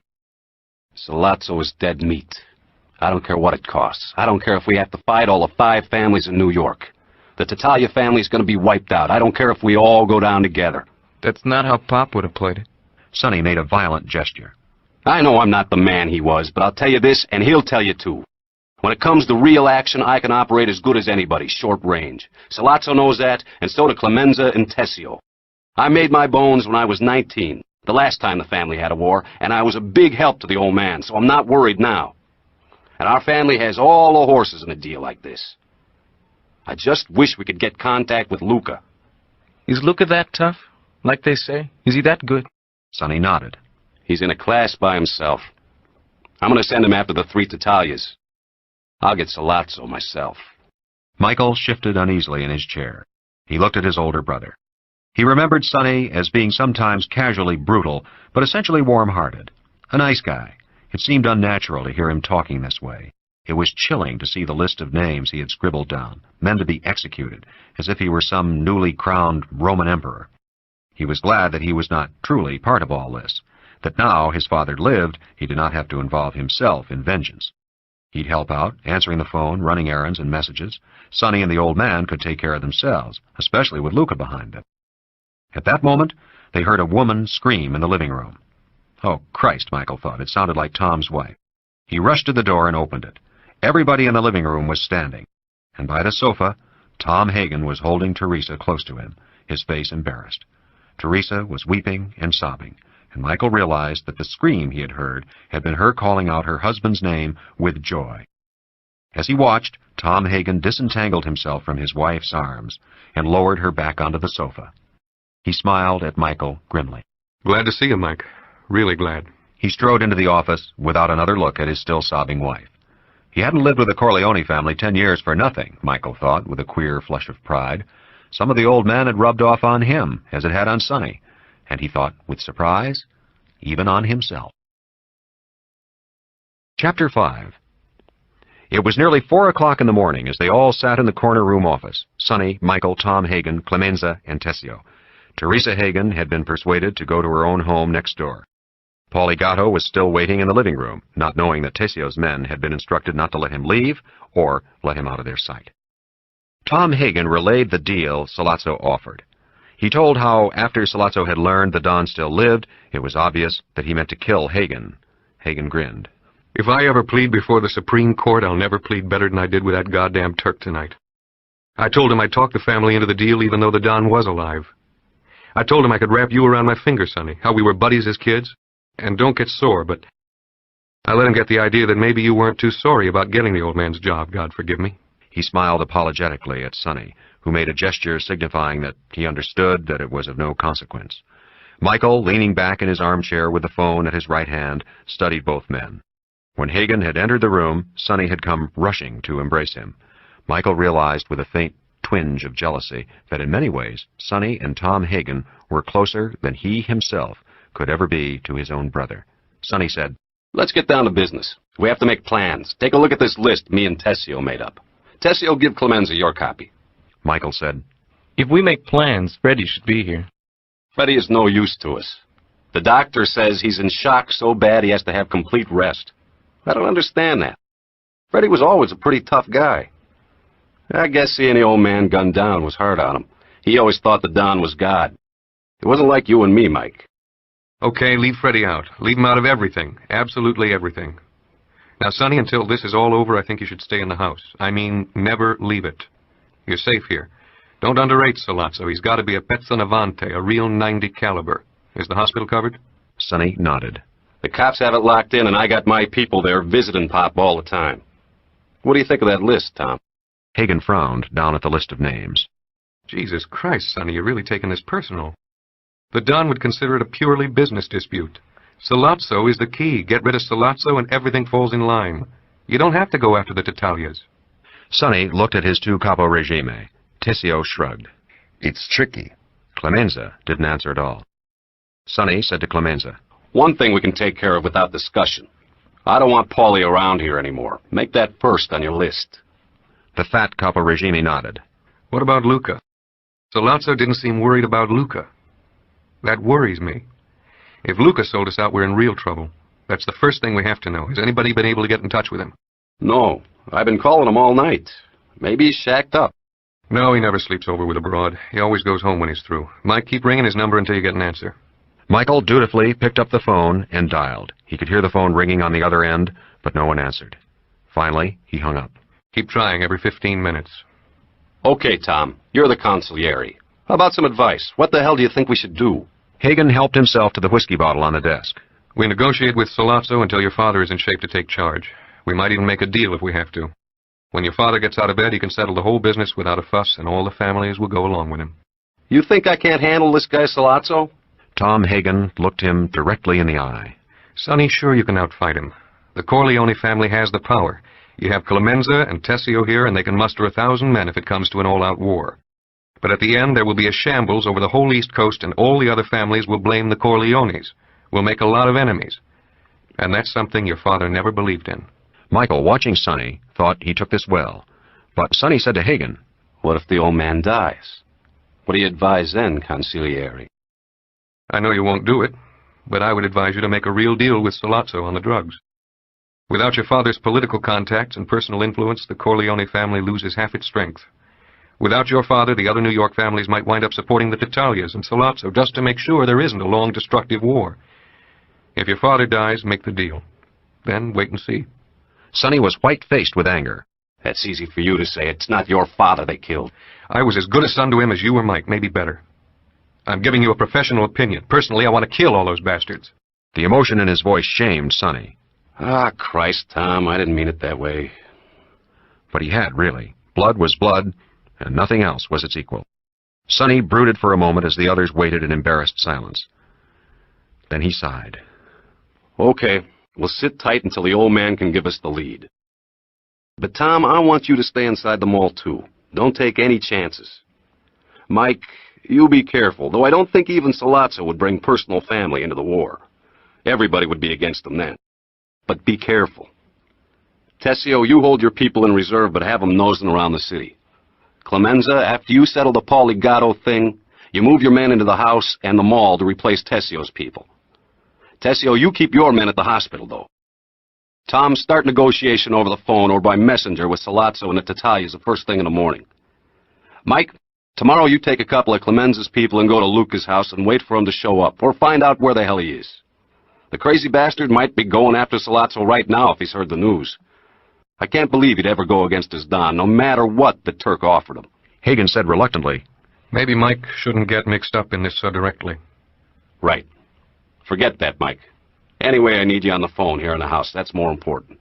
Michael didn't say anything. He felt awkward, almost ashamed, and he noticed Clemenza and Tessio with faces so carefully impassive that he was sure that they were hiding their contempt. He picked up the phone and dialed Luca Brasi's number and kept the receiver to his ear as it rang and rang. Chapter 6. Peter Clemenza slept badly that night. In the morning, he got up early and made his own breakfast of a glass of grappa, a thick slice of Genoa salami with a chunk of fresh Italian bread that was still delivered to his door as in the old days. Then he drank a great plain china mug filled with hot coffee that had been lashed with anisette. But as he padded about the house in his old bathrobe and red felt slippers, he pondered on the day's work that lay ahead of him. Last night, Sonny Corleone had made it very clear that Paulie Gatto was to be taken care of immediately. It had to be today. Clemenza was troubled, not because Gatto had been his protege and had turned traitor. This did not reflect on the Capo Regime's judgment. After all, Paulie's background had been perfect. He came from a Sicilian family. He had grown up in the same neighborhood as the Corleone children, had indeed even gone to school with one of the sons. He had been brought up through each level in the proper manner. He had been tested and not found wanting. And then, after he had made his bones, he had received a good living from the family, a percentage of an East Side book, and a union payroll slot. Clemenza had not been unaware that Paulie Gatto supplemented his income with freelance stick-ups, strictly against the family rules, but even this was a sign of the man's worth. The breaking of such regulations was considered a sign of high-spiritedness, like that shown by a fine racing horse fighting the reins. And Paulie had never caused trouble with his stick-ups. They had always been meticulously planned and carried out with a minimum of fuss and trouble, with no one ever getting hurt. A $3,000 Manhattan garment center payroll, a small Chinaware factory payroll in the slums of Brooklyn.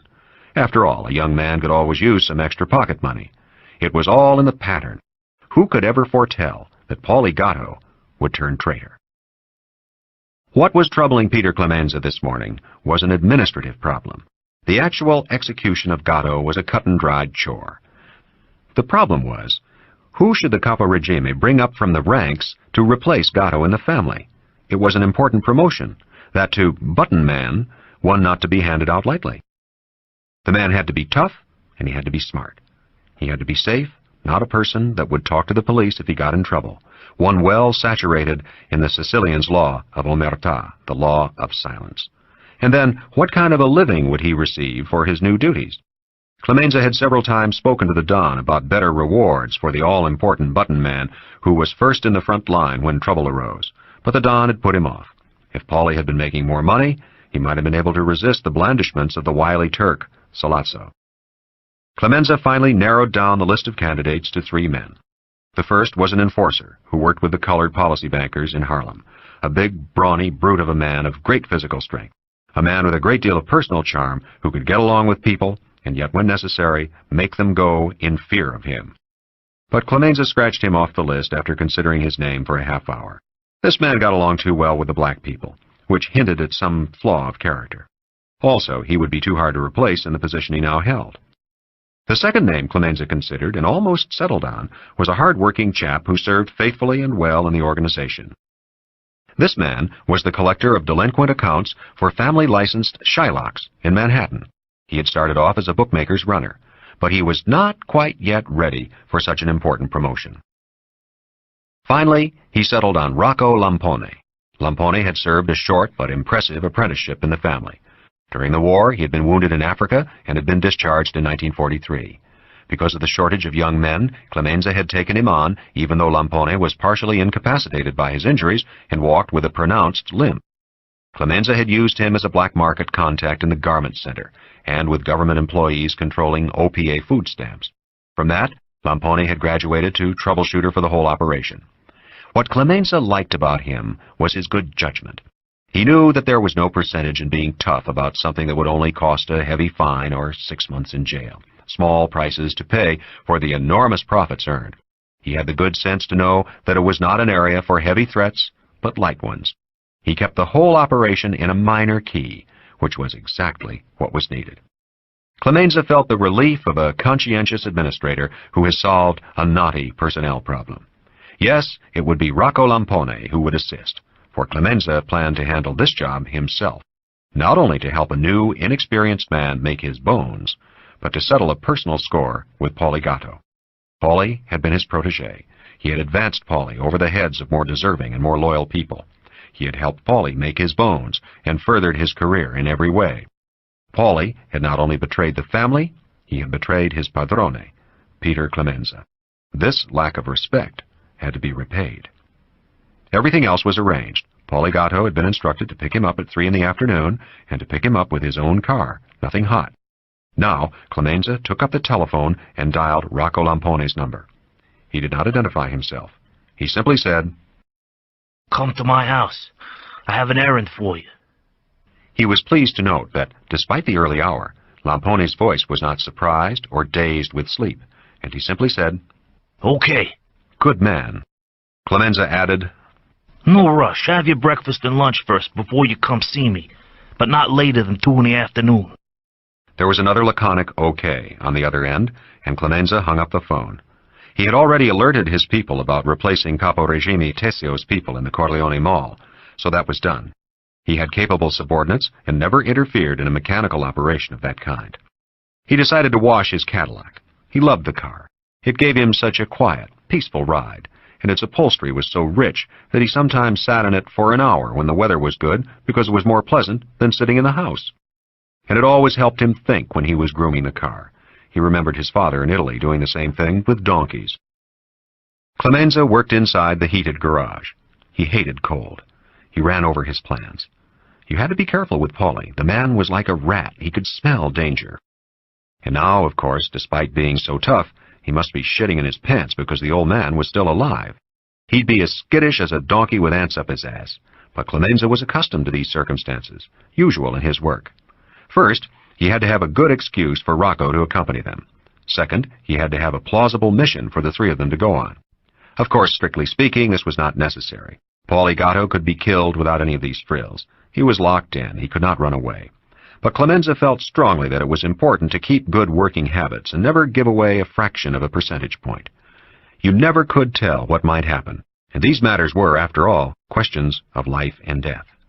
As he washed his baby blue Cadillac, Peter Clemenza pondered and rehearsed his lines, the expressions of his face.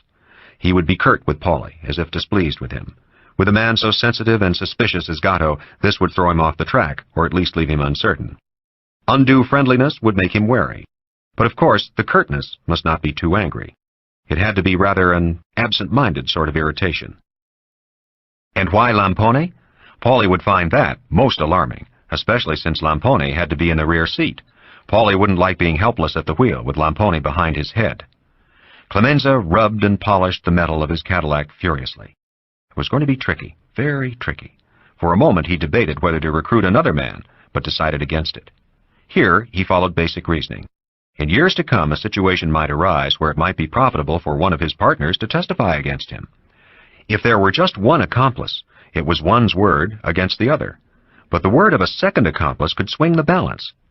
No, they would stick to procedure. What annoyed Clemenza was that the execution had to be public. That is, the body was to be found. He would have much preferred having it disappear.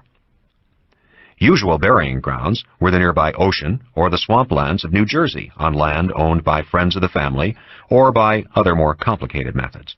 But it had to be public so that embryo traitors would be frightened and the enemy warned that the Corleone family had by no means gone stupid or soft. Sollozzo would be made wary by this quick discovery of his spy. The Corleone family would win back some of its prestige. It had been made to look foolish by the shooting of the old man. Clemenza sighed. The Cadillac gleamed like a huge blue steel egg, and he was nowhere near the solving of his problem. Then the solution hit him, logical and to the point. It would explain Rocco Lampone, himself, and Paulie being together and give them a mission of sufficient secrecy and importance. He would tell Paulie that their job today was to find an apartment in case the family decided to go to the mattresses. Whenever a war between the families became bitterly intense, the opponents would set up headquarters in secret apartments where the soldiers could sleep on mattresses scattered through the rooms. This was not so much to keep their families out of danger, their wives and little children, since any attack on non-combatants was undreamed of. All parties were too vulnerable to similar retaliation, but it was always smarter to live in some secret place where your everyday movements could not be charted, either by your opponents or by some police who might arbitrarily decide to meddle. And so, usually, a trusted capo regime would be sent out to rent a secret apartment and fill it with mattresses. That apartment would be used as a sally port into the city when an offensive was mounted. It was natural for Clemenza to be sent on such an errand. It was natural for him to take Gatto and Lampone with him to arrange all the details, including the furnishing of the apartment. Also, Clemenza thought with a grin, Paulie Gatto had proved he was greedy, and the first thought that would pop into his head was how much he would get from Sollozzo for this valuable intelligence. Rocco Lampone arrived early, and Clemenza explained what had to be done and what their roles would be. Lampone's face lit up with surprised gratitude, and he thanked Clemenza respectfully for the promotion allowing him to serve the family. Clemenza was sure he had done well. He clapped Lampone on the shoulder and said, "Hey, you'll get something better for your living after today. We'll talk about that later. You understand, the family now is occupied with more critical matters, more important things to do." Lampone made a gesture that said he would be patient, knowing his reward was certain. Clemenza went to his den safe and opened it. He took out a gun and gave it to Lampone.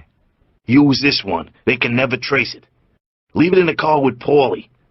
When this job is finished, I want you to take your wife and children on a vacation to Florida. Use your own money now, and I'll pay you back later. Relax.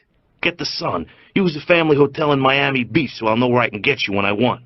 Clemenza's wife knocked on the door of the den to tell him that Paulie Gatto had arrived. He was parked in the driveway.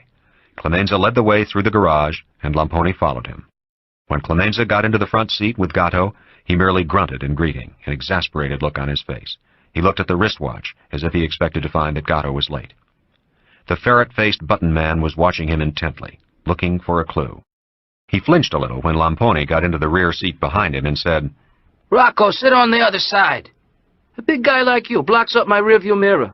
Lampone shifted dutifully so that he was sitting behind Clemenza, as if such a request was the most natural thing in the world. Clemenza said sourly to Gatto, "Damn that Sonny. He's running scared. He's already thinking of going to the mattresses. We have to find a place on the west side. Paulie, you and Rocco got to staff and supply it until the word comes down for the rest of the soldiers to use it. You know a good location?" As he had expected, Gatto's eyes became greedily interested. Paulie had swallowed the bait, and because he was thinking how much the information was worth to Sollozzo, he was forgetting to think about whether he was in danger. Also, Lampone was acting his part perfectly, staring out the window in a disinterested, relaxed way. Clemenza congratulated himself on his choice. Gatto shrugged. "I'd have to think about it." Clemenza grunted. "Drive while you think. I want to get to New York today." Paulie was an expert driver, and traffic going into the city was light at this time in the afternoon. So the early winter darkness was just beginning to fall when they arrived. There was no small talk in the car. Clemenza directed Paulie to drive up to the Washington Heights section. He checked a few apartment buildings and told him to park near Arthur Avenue and wait. He also left Rocco Lamponi in the car. He went into the Vera Mario restaurant and had a light dinner of veal and salad, nodding his hellos to some acquaintances. After an hour had gone by, he walked the several blocks to where the car was parked and entered it. Gatto and Lamponi were still waiting. Shit, they want us back in Long Beach. They got some other job for us now. Sonny says we can let this one go until later. Rocco, you live in the city. Can we drop you off? I have my car at your place, and my old lady needs it first thing in the morning. That's right. And you have to come back with us after all. Again on the ride back to Long Beach, nothing was said. On the stretch of road that led into the city, Clemenza said suddenly, Paulie, pull over. I gotta take a leak. From working together so long, Gatto knew the fat Caporegime had a weak bladder. He had often made such a request. Gatto pulled the car off the highway onto the soft earth that led to the swamp. Clemenza climbed out of the car and took a few steps into the bushes. He actually relieved himself. Then, as he opened the door to get back into the car, he took a quick look up and down the highway. There were no lights. The road was completely dark. Clemenza said, Go ahead. A second later, the interior of the car reverberated with the report of a gun. Paulie Gatto seemed to jump forward, his body flinging against the steering wheel and then slumping over to the seat. Clemenza had stepped back hastily to avoid being hit with fragments of skull bone and blood. Rocco Lamponi scrambled out of the back seat. He still held the gun, and he threw it into the swamp. He and Clemenza walked hastily to a car parked nearby and got in. Lamponi reached underneath the seat and found the key that had been left for them. He started the car and drove Clemenza to his home. Then, instead of going back by the same route, he took the Jones Beach Causeway right on through to the town of Merrick and onto the Meadowbrook Parkway until he reached the Northern State Parkway. He rode that to the Long Island Expressway, and then continued on to the Whitestone Bridge and through the Bronx to his home in Manhattan. Chapter 7. On the night before the shooting of Don Corleone, his strongest and most loyal and most feared retainer prepared to meet with the enemy. Luca Brasi had made contact with the forces of Sollozzo several months before. He had done so on the orders of Don Corleone himself. He had done so by frequenting the nightclubs controlled by the Tattaglia family and by taking up with one of their top call girls. In bed with this call girl, he grumbled about how he was held down in the Corleone family, how his worth was not recognized. After a week of this affair with the call girl, Luca was approached by Bruno Tattaglia, manager of the nightclub. Bruno was the youngest son, and ostensibly not connected with the family business of prostitution. But his famous nightclub with its dancing line of long-stemmed beauties was the finishing school for many of the city hookers. The first meeting was all above board, Tattaglia offering him a job to work in the family business as enforcer. The flirtation went on for nearly a month. Luca played his role of man infatuated with a young, beautiful girl. Bruno Tattaglia the role of a businessman trying to recruit an able executive from a rival. At one such meeting, Luca pretended to be swayed, then said, But one thing must be understood. I will never go against the godfather. Don Corleone is a man I respect. I understand that he must put his sons before me in the family business. Bruno Tattaglia was one of the new generation, with a barely hidden contempt for the old mustache Petes, like Luca Brasi, Don Corleone, and even his own father. He was just a little too respectful. Now he said, My father wouldn't expect you to do anything against the Corleones. Why should he? Everybody gets along with everybody else now. It's not like the old days. It's just that if you're looking for a new job, I can pass along the word to my father. There's always need for a man like you in our business. It's a hard business, and it needs hard men to keep it running smooth. Let me know if you ever make up your mind. Luca shrugged. It's not so bad where I'm at. And so they left it. The general idea had been to lead the Tattaglias to believe that he knew about the lucrative narcotics operation and that he wanted a piece of it freelance. In that fashion, he might hear something about Sollozzo's plans, if the Turk had any, or whether he was getting ready to step on the toes of Don Corleone. After waiting for 2 months with nothing else happening, Luca reported to the Don that obviously Sollozzo was taking his defeat graciously. The Don had told him to keep trying, but merely as a sideline, not to press it. Luca had dropped into the nightclub the evening before Don Corleone's being shot. Almost immediately, Bruno Tattaglia had come to his table and sat down. I have a friend who wants to talk to you. Bring him over. I'll talk to any friend of yours. No, he wants to see you in private. Who is he? Just a friend of mine. He wants to put a proposition to you. Can you meet him later on tonight? Sure. What time and where? The club closes at 4 in the morning. Why don't you meet in here while the waiters are cleaning up? They knew his habits, Luca thought. They must have been checking him out. He usually got up about 3 or 4 in the afternoon and had breakfast, and then amused himself by gambling with cronies in the family or had a girl. Sometimes he saw one of the midnight movies, and then would drop in for a drink at one of the clubs. He never went to bed before dawn, so the suggestion of a 4 a.m. meeting was not as outlandish as it seemed. Sure. I'll be back at 4. He left the club and caught a cab to his furnished room on 10th Avenue. He boarded with an Italian family to which he was distantly related. His 2 rooms were separated from the rest of their railroad flat by a special door. He liked the arrangement because it gave him some family life and also protection against surprise where he was most vulnerable. The sly Turkish fox was going to show his bushy tail, Luca thought. If things went far enough, if Sollozzo committed himself tonight, maybe the whole thing could be wound up as a Christmas present for the Don. In his room, Luca unlocked the trunk beneath the bed and took out a bulletproof vest. It was heavy. He undressed and put it on over his woolen underwear, then put his shirt and jacket over it. He thought for a moment of calling the Don's house at Long Beach to tell him of this new development, but he knew the Don never talked over the phone to anyone, and the Don had given him this assignment in secret, and so did not want anyone, not even Hagen or his eldest son, to know about it. Luca always carried a gun. He had a license to carry a gun, probably the most expensive gun license ever issued, any place, any time. It had cost a total of $10,000, but it would keep him out of jail if he was frisked by the cops. As a top executive operating official of the family, he rated the license. But tonight, just in case he could finish off the job, he wanted a safe gun, one that could not possibly be traced. But then, thinking the matter over, he decided that he would just listen to the proposition tonight and report back to the godfather, Don Corleone. He made his way back to the club, but he did not drink anymore. Instead, he wandered out to 48th Street, where he had a leisurely late supper at Patsy's, his favorite Italian restaurant.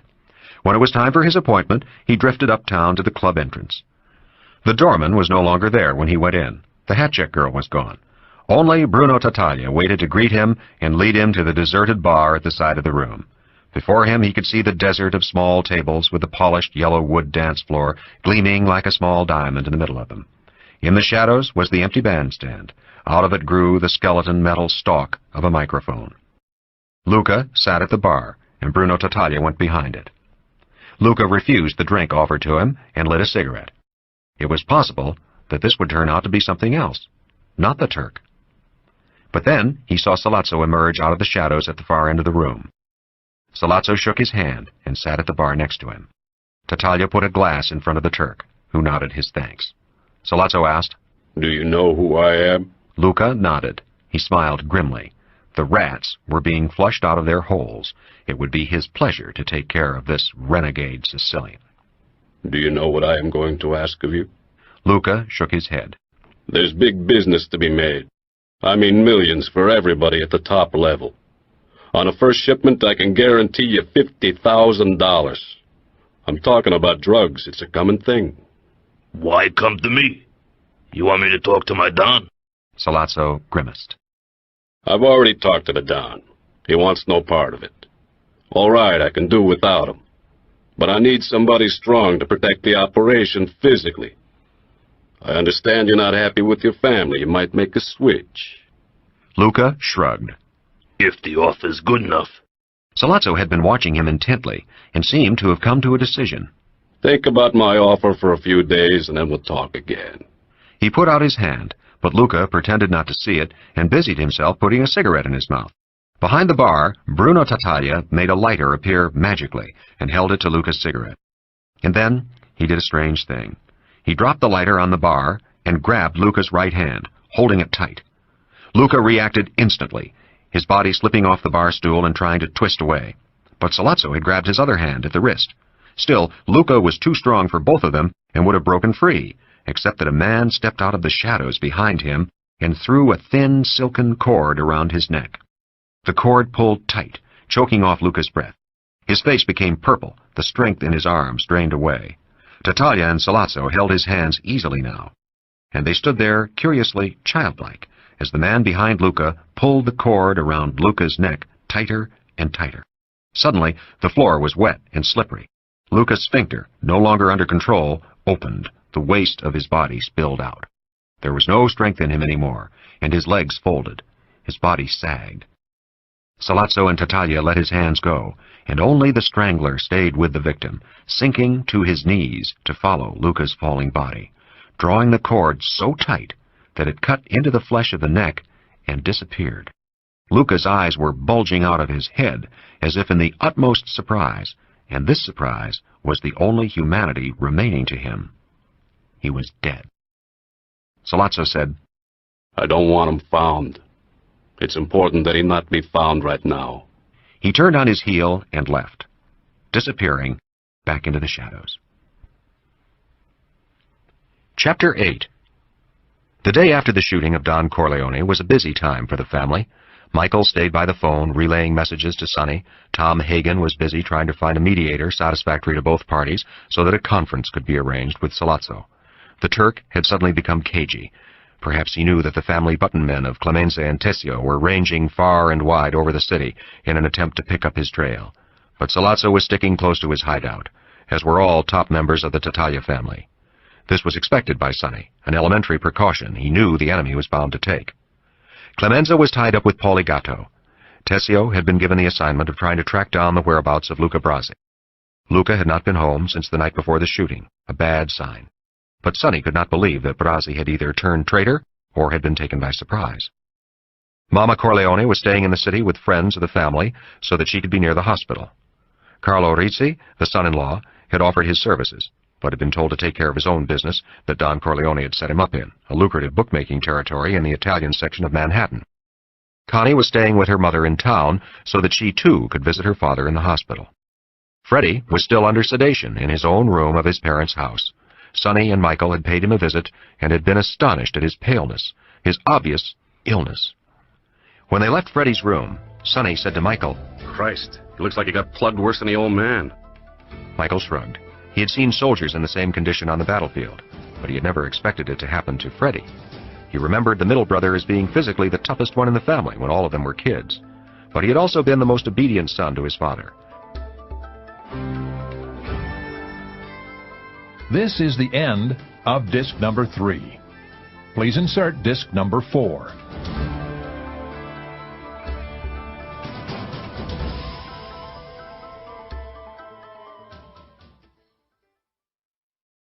This is disc number 4.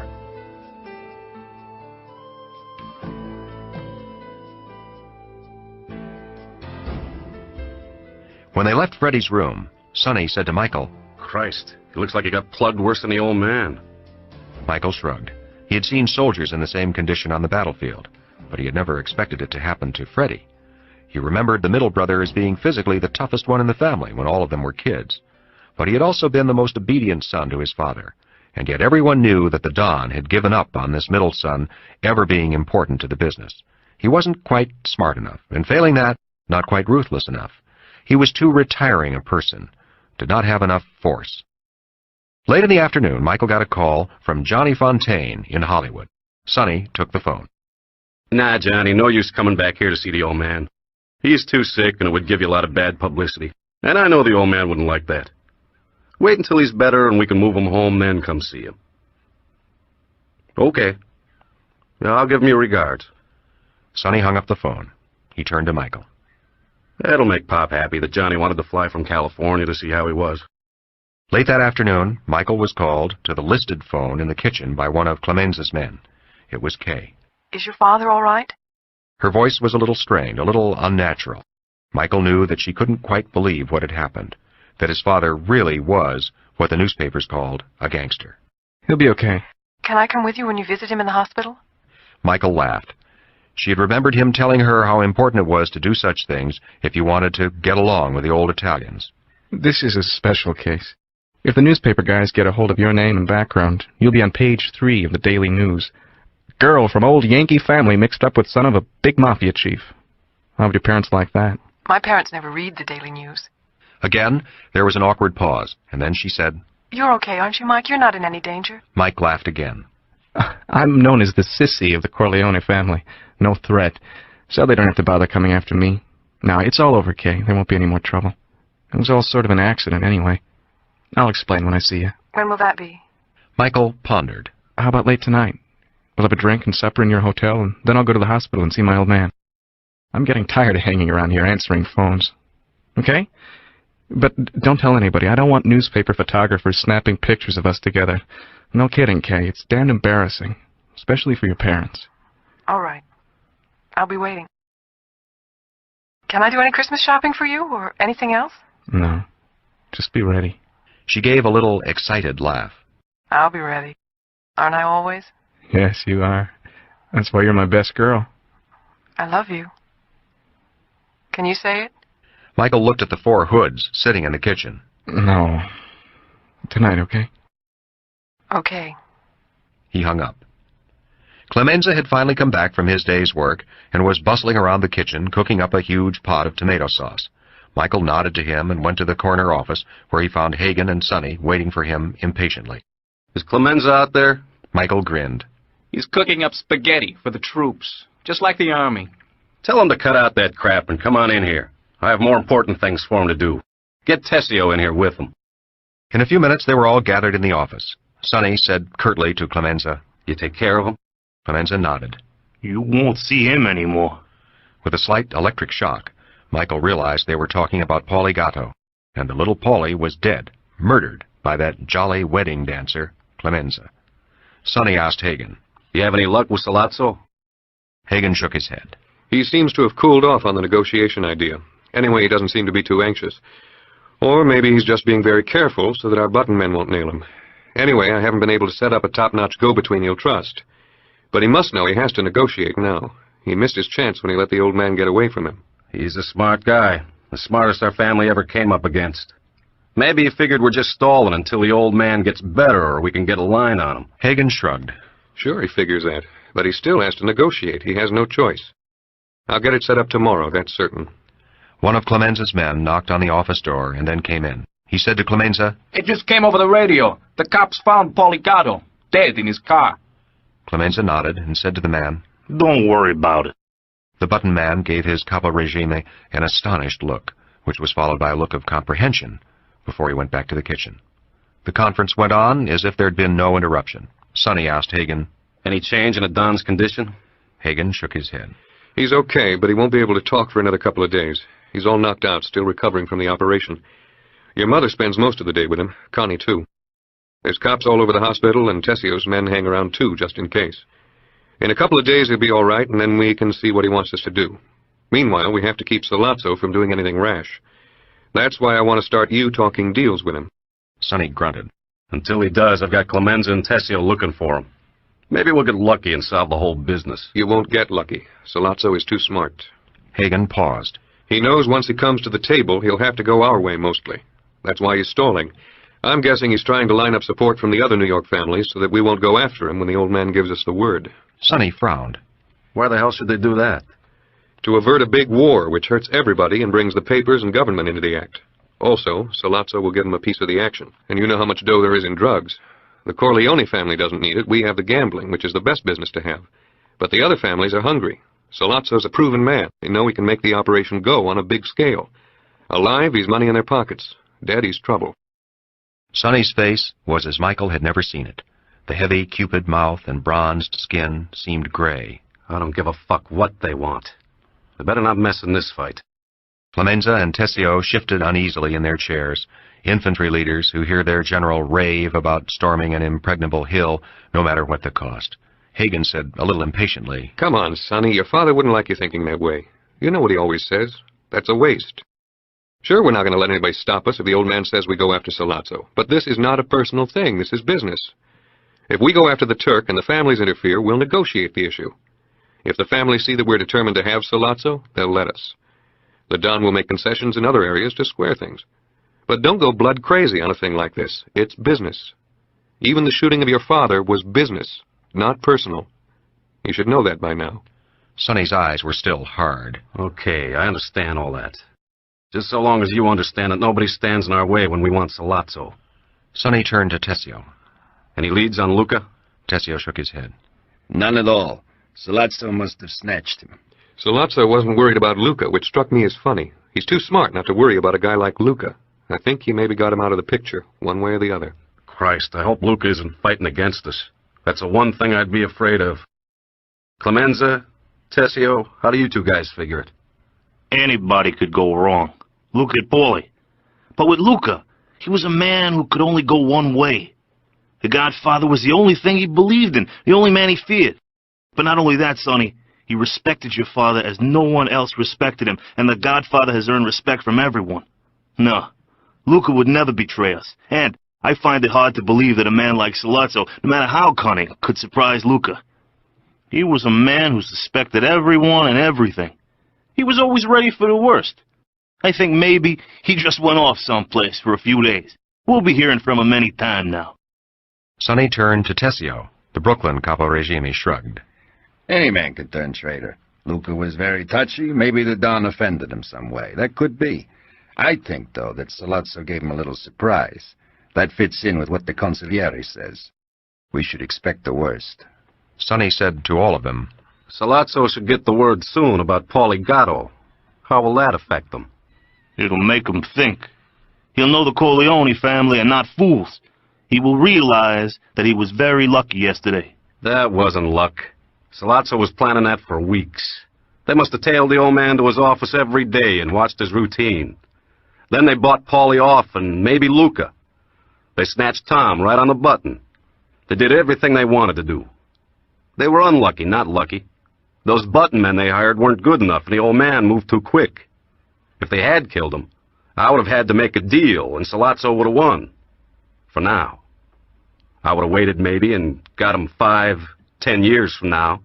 But don't call him lucky, Pete. That's underrating him. And we've done that too much lately. One of the button men brought a bowl of spaghetti in from the kitchen, and then some plates, forks, and wine. They ate as they talked. Michael watched in amazement. He didn't eat, neither did Tom.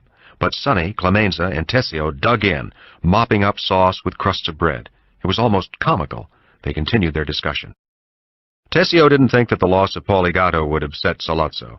In fact, he thought that the Turk might have anticipated it, indeed, might have welcomed it. A useless mouth off the payroll, and he would not be frightened by it. After all, would they be in such a situation? Michael spoke up diffidently. I know I'm an amateur in this, but from everything you guys have said about Salazzo, plus the fact that all of a sudden he's out of touch with Tom, I guess he has an ace up his sleeve. He might be ready to pull off something real tricky that would put him back on top. If we could figure out what that would be, we'd be in the driver's seat. Yeah, I thought of that. And the only thing I can figure is Luca.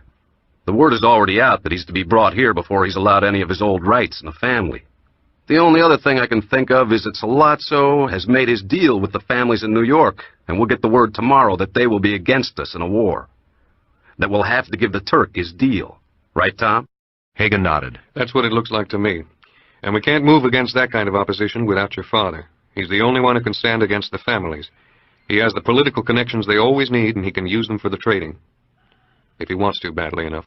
Clemenza said, a little arrogantly for a man whose top button man had recently betrayed him, Salazzo will never get near this house, boss. You don't have to worry about that. Sonny looked at him thoughtfully for a moment. Then he said to Tessio, How about the hospital? Your men got it covered? For the first time during the conference, Tessio seemed to be absolutely sure of his ground. Outside and inside. Right around the clock. The cops have it covered pretty good, too. Detectives at the bedroom door waiting to question the old man. That's a laugh. The Don is still getting that stuff in the tubes, no food, so we don't have to worry about the kitchen, which would be something to worry about with those Turks. They believe in poison. They can't get at the Don. Not in any way. Sonny tilted back in his chair. It wouldn't be me. They have to do business with me. They need the family machine. He grinned at Michael. I wonder if it's you. Maybe Salazzo figures to snatch you and hold you for a hostage to make a deal. Michael thought ruefully, there goes my date with Kay. Sonny wouldn't let him out of the house. But Hagen said impatiently, No, he could have snatched Mike any time if he wanted insurance. But everybody knows that Mike is not in the family business. He's a civilian, and if Salazzo snatches him, then he loses all the other New York families. Even the Tatalias would have to help hunt him down. No, it's simple enough. Tomorrow we'll get a representative from all the families who will tell us we have to do business with a Turk. That's what he's waiting for. That's his ace in the hole. Michael heaved a sigh of relief. Good. I have to go into town tonight. Why? Michael grinned. I figure I'll drop into the hospital, visit the old man, see Mom and Connie, and I got some other things to do. Like the Don, Michael never told his real business, and now he didn't want to tell Sonny he was seeing Kay Adams. There was no reason not to tell him. It was just habit. There was a loud murmur of voices in the kitchen. Clemenza went out to see what was happening. When he came back, he was holding Luca Brasi's bulletproof vest in his hands. Wrapped in the vest was a huge, dead fish. Turk has heard about his spy, Paulie Gatto. And now we know about Luca Brasi. Sonny lit a cigar and took a shot of whiskey. Michael, bewildered, said, What the hell does that fish mean? It was Hagen, the Irisher, the consigliere, who answered him. The fish means that Luca Brasi is sleeping on the bottom of the ocean. It's an old Sicilian message. Chapter 9. When Michael Corleone went into the city that night, it was with a depressed spirit. He felt that he was being enmeshed in the family business against his will, and he resented Sonny using him even to answer the phone. He felt uncomfortable being on the inside of the family councils, as if he could be absolutely trusted with such secrets as murder. And now going to see Kay, he felt guilty about her also. He had never been completely honest with her about his family. He had told her about them, but always with little jokes and colorful anecdotes that made them seem more like adventurers in a Technicolor movie than what they really were. And now his father had been shot down in the street, and his eldest brother was making plans for murder. That was putting it plainly and simply, but that was never how he would tell it to Kay. He had already said his father being shot was more like an accident, and that all the trouble was over. Hell, it looked like it was just beginning. Sonny and Tom were off-center on this guy Sollozzo. They were still underrating him, even though Sonny was smart enough to see the danger. Michael tried to think what the Turk might have up his sleeve. He was obviously a bold man, a clever man, a man of extraordinary force. You had to figure him to come up with a real surprise. But then, Sonny and Tom and Clemenza and Tessio were all agreed that everything was under control, and they all had more experience than he did. He was the civilian in this war, Michael thought wryly, and they'd have to give him a hell of a lot better medals than he'd gotten in World War II to make him join this one. Thinking this made him feel guilty about not feeling more sympathy for his father. His own father shot full of holes. And yet, in a curious way, Michael, better than anyone else, understood when Tom had said it was just business, not personal. That his father had paid for the power he had wielded all his life, the respect he had extorted from all those around him. What Michael wanted was out of all this, to lead his own life. But he couldn't cut loose from the family until the crisis was over. He had to help in a civilian capacity. With sudden clarity, he realized that he was annoyed with the role assigned to him, that of the privileged non-combatant, the excused conscientious objector. That was why the word civilian kept popping into his skull in such an irritating way. When he got to the hotel, Kay was waiting for him in the lobby. A couple of Clemenza's people had driven him into town and dropped him off at a nearby corner after making sure they were not followed. They had dinner together and some drinks. What time are you going to visit your father? Michael looked at his watch. Visiting hours end at 8:30. I think I'll go after everybody has left. They'll let me up. He has a private room and his own nurses, so I can just sit with him for a while. I don't think he can talk yet, or even know if I'm there, but I have to show respect. I feel so sorry for your father. He seemed like such a nice man at the wedding. I can't believe the things the papers are printing about him. I'm sure most of it's not true. I don't think so either. He was surprised to find himself so secretive with Kay. He loved her. He trusted her. But he would never tell her anything about his father or the family. She was an outsider. What about you? Are you going to get mixed up in this gang war the papers are talking about so gleefully? Michael grinned, unbuttoned his jacket, and held it wide open. Look, no guns. Kay laughed. It was getting late, and they went up to their room. She mixed a drink for both of them and sat on his lap as they drank. Beneath her dress, she was all silk until his hand touched the glowing skin of her thigh. They fell back on the bed together and made love with all their clothes on, their mouths glued together. When they were finished, they lay very still, feeling the heat of their bodies burning through their garments. Kay murmured, "Is that what you soldiers call a quickie?" Yeah. It's not bad. They dozed off until Michael suddenly started up anxiously and looked at his watch. Dan, it's nearly 10. I have to get down to the hospital. He went to the bathroom to wash up and comb his hair. Kay came in after him and put her arms around his waist from behind. When are we going to get married? Whenever you say. As soon as this family thing quiets down and my old man gets better. I think you'd better explain things to your parents, though. What should I explain? Michael ran the comb through his hair. Just say that you've met a brave, handsome guy of Italian descent, top marks at Dartmouth, Distinguished Service Cross during the war, plus the Purple Heart, honest, hard-working, but his father is a mafia chief who has to kill bad people, sometimes bribe high government officials, and in his line of work gets shot full of holes himself. But that has nothing to do with his honest, hard-working son. You think you remember all that? Kay let go his body and leaned against the door of the bathroom. Is he really... Well, does he really... She paused. Kill people? Michael finished combing his hair. I don't really know. Nobody really knows. But I wouldn't be surprised. Before he went out the door, she asked, When will I see you again? Michael kissed her. I want you to go home and think things over in that little hick town of yours. I don't want you to get mixed up in this business in any way. After the Christmas holidays, I'll be back at school, and we'll get together up in Hanover. Okay? Okay. She watched him go out the door, saw him wave before he stepped into the elevator. She had never felt so close to him, never so much in love, and if someone had told her she would not see Michael again until 3 years passed, she would not have been able to bear the anguish of it. When Michael got out of the cab in front of the French hospital, he was surprised to see that the street was completely deserted. When he entered the hospital, he was even more surprised to find the lobby empty. Damn it, what the hell were Clemenza and Tessio doing? Sure, they never went to West Point, but they knew enough about tactics to have outposts. A couple of their men should have been in the lobby, at least. Even the latest visitors had departed. It was almost 10:30 at night. Michael was tense and alert now. He didn't bother to stop at the information desk. He already knew his father's room number up on the 4th floor. He took the self-service elevator. Oddly enough, nobody stopped him until he reached the nurse's station on the 4th floor. But he strode right past her query and on to his father's room. There was no one outside the door.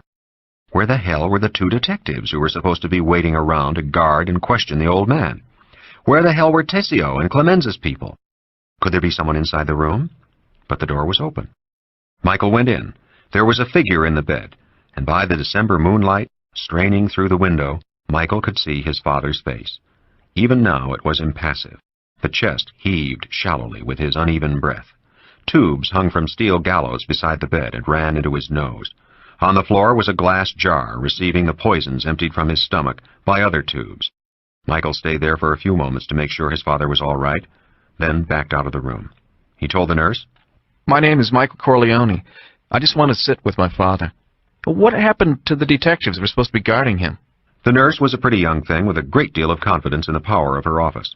Oh, your father just had too many visitors. It interfered with the hospital service. The police came and made them all leave about 10 minutes ago, and then just 5 minutes ago I had to call the detectives to the phone for an emergency alarm from their headquarters, and then they left too. But don't worry, I look in on your father often, and I can hear any sound from his room.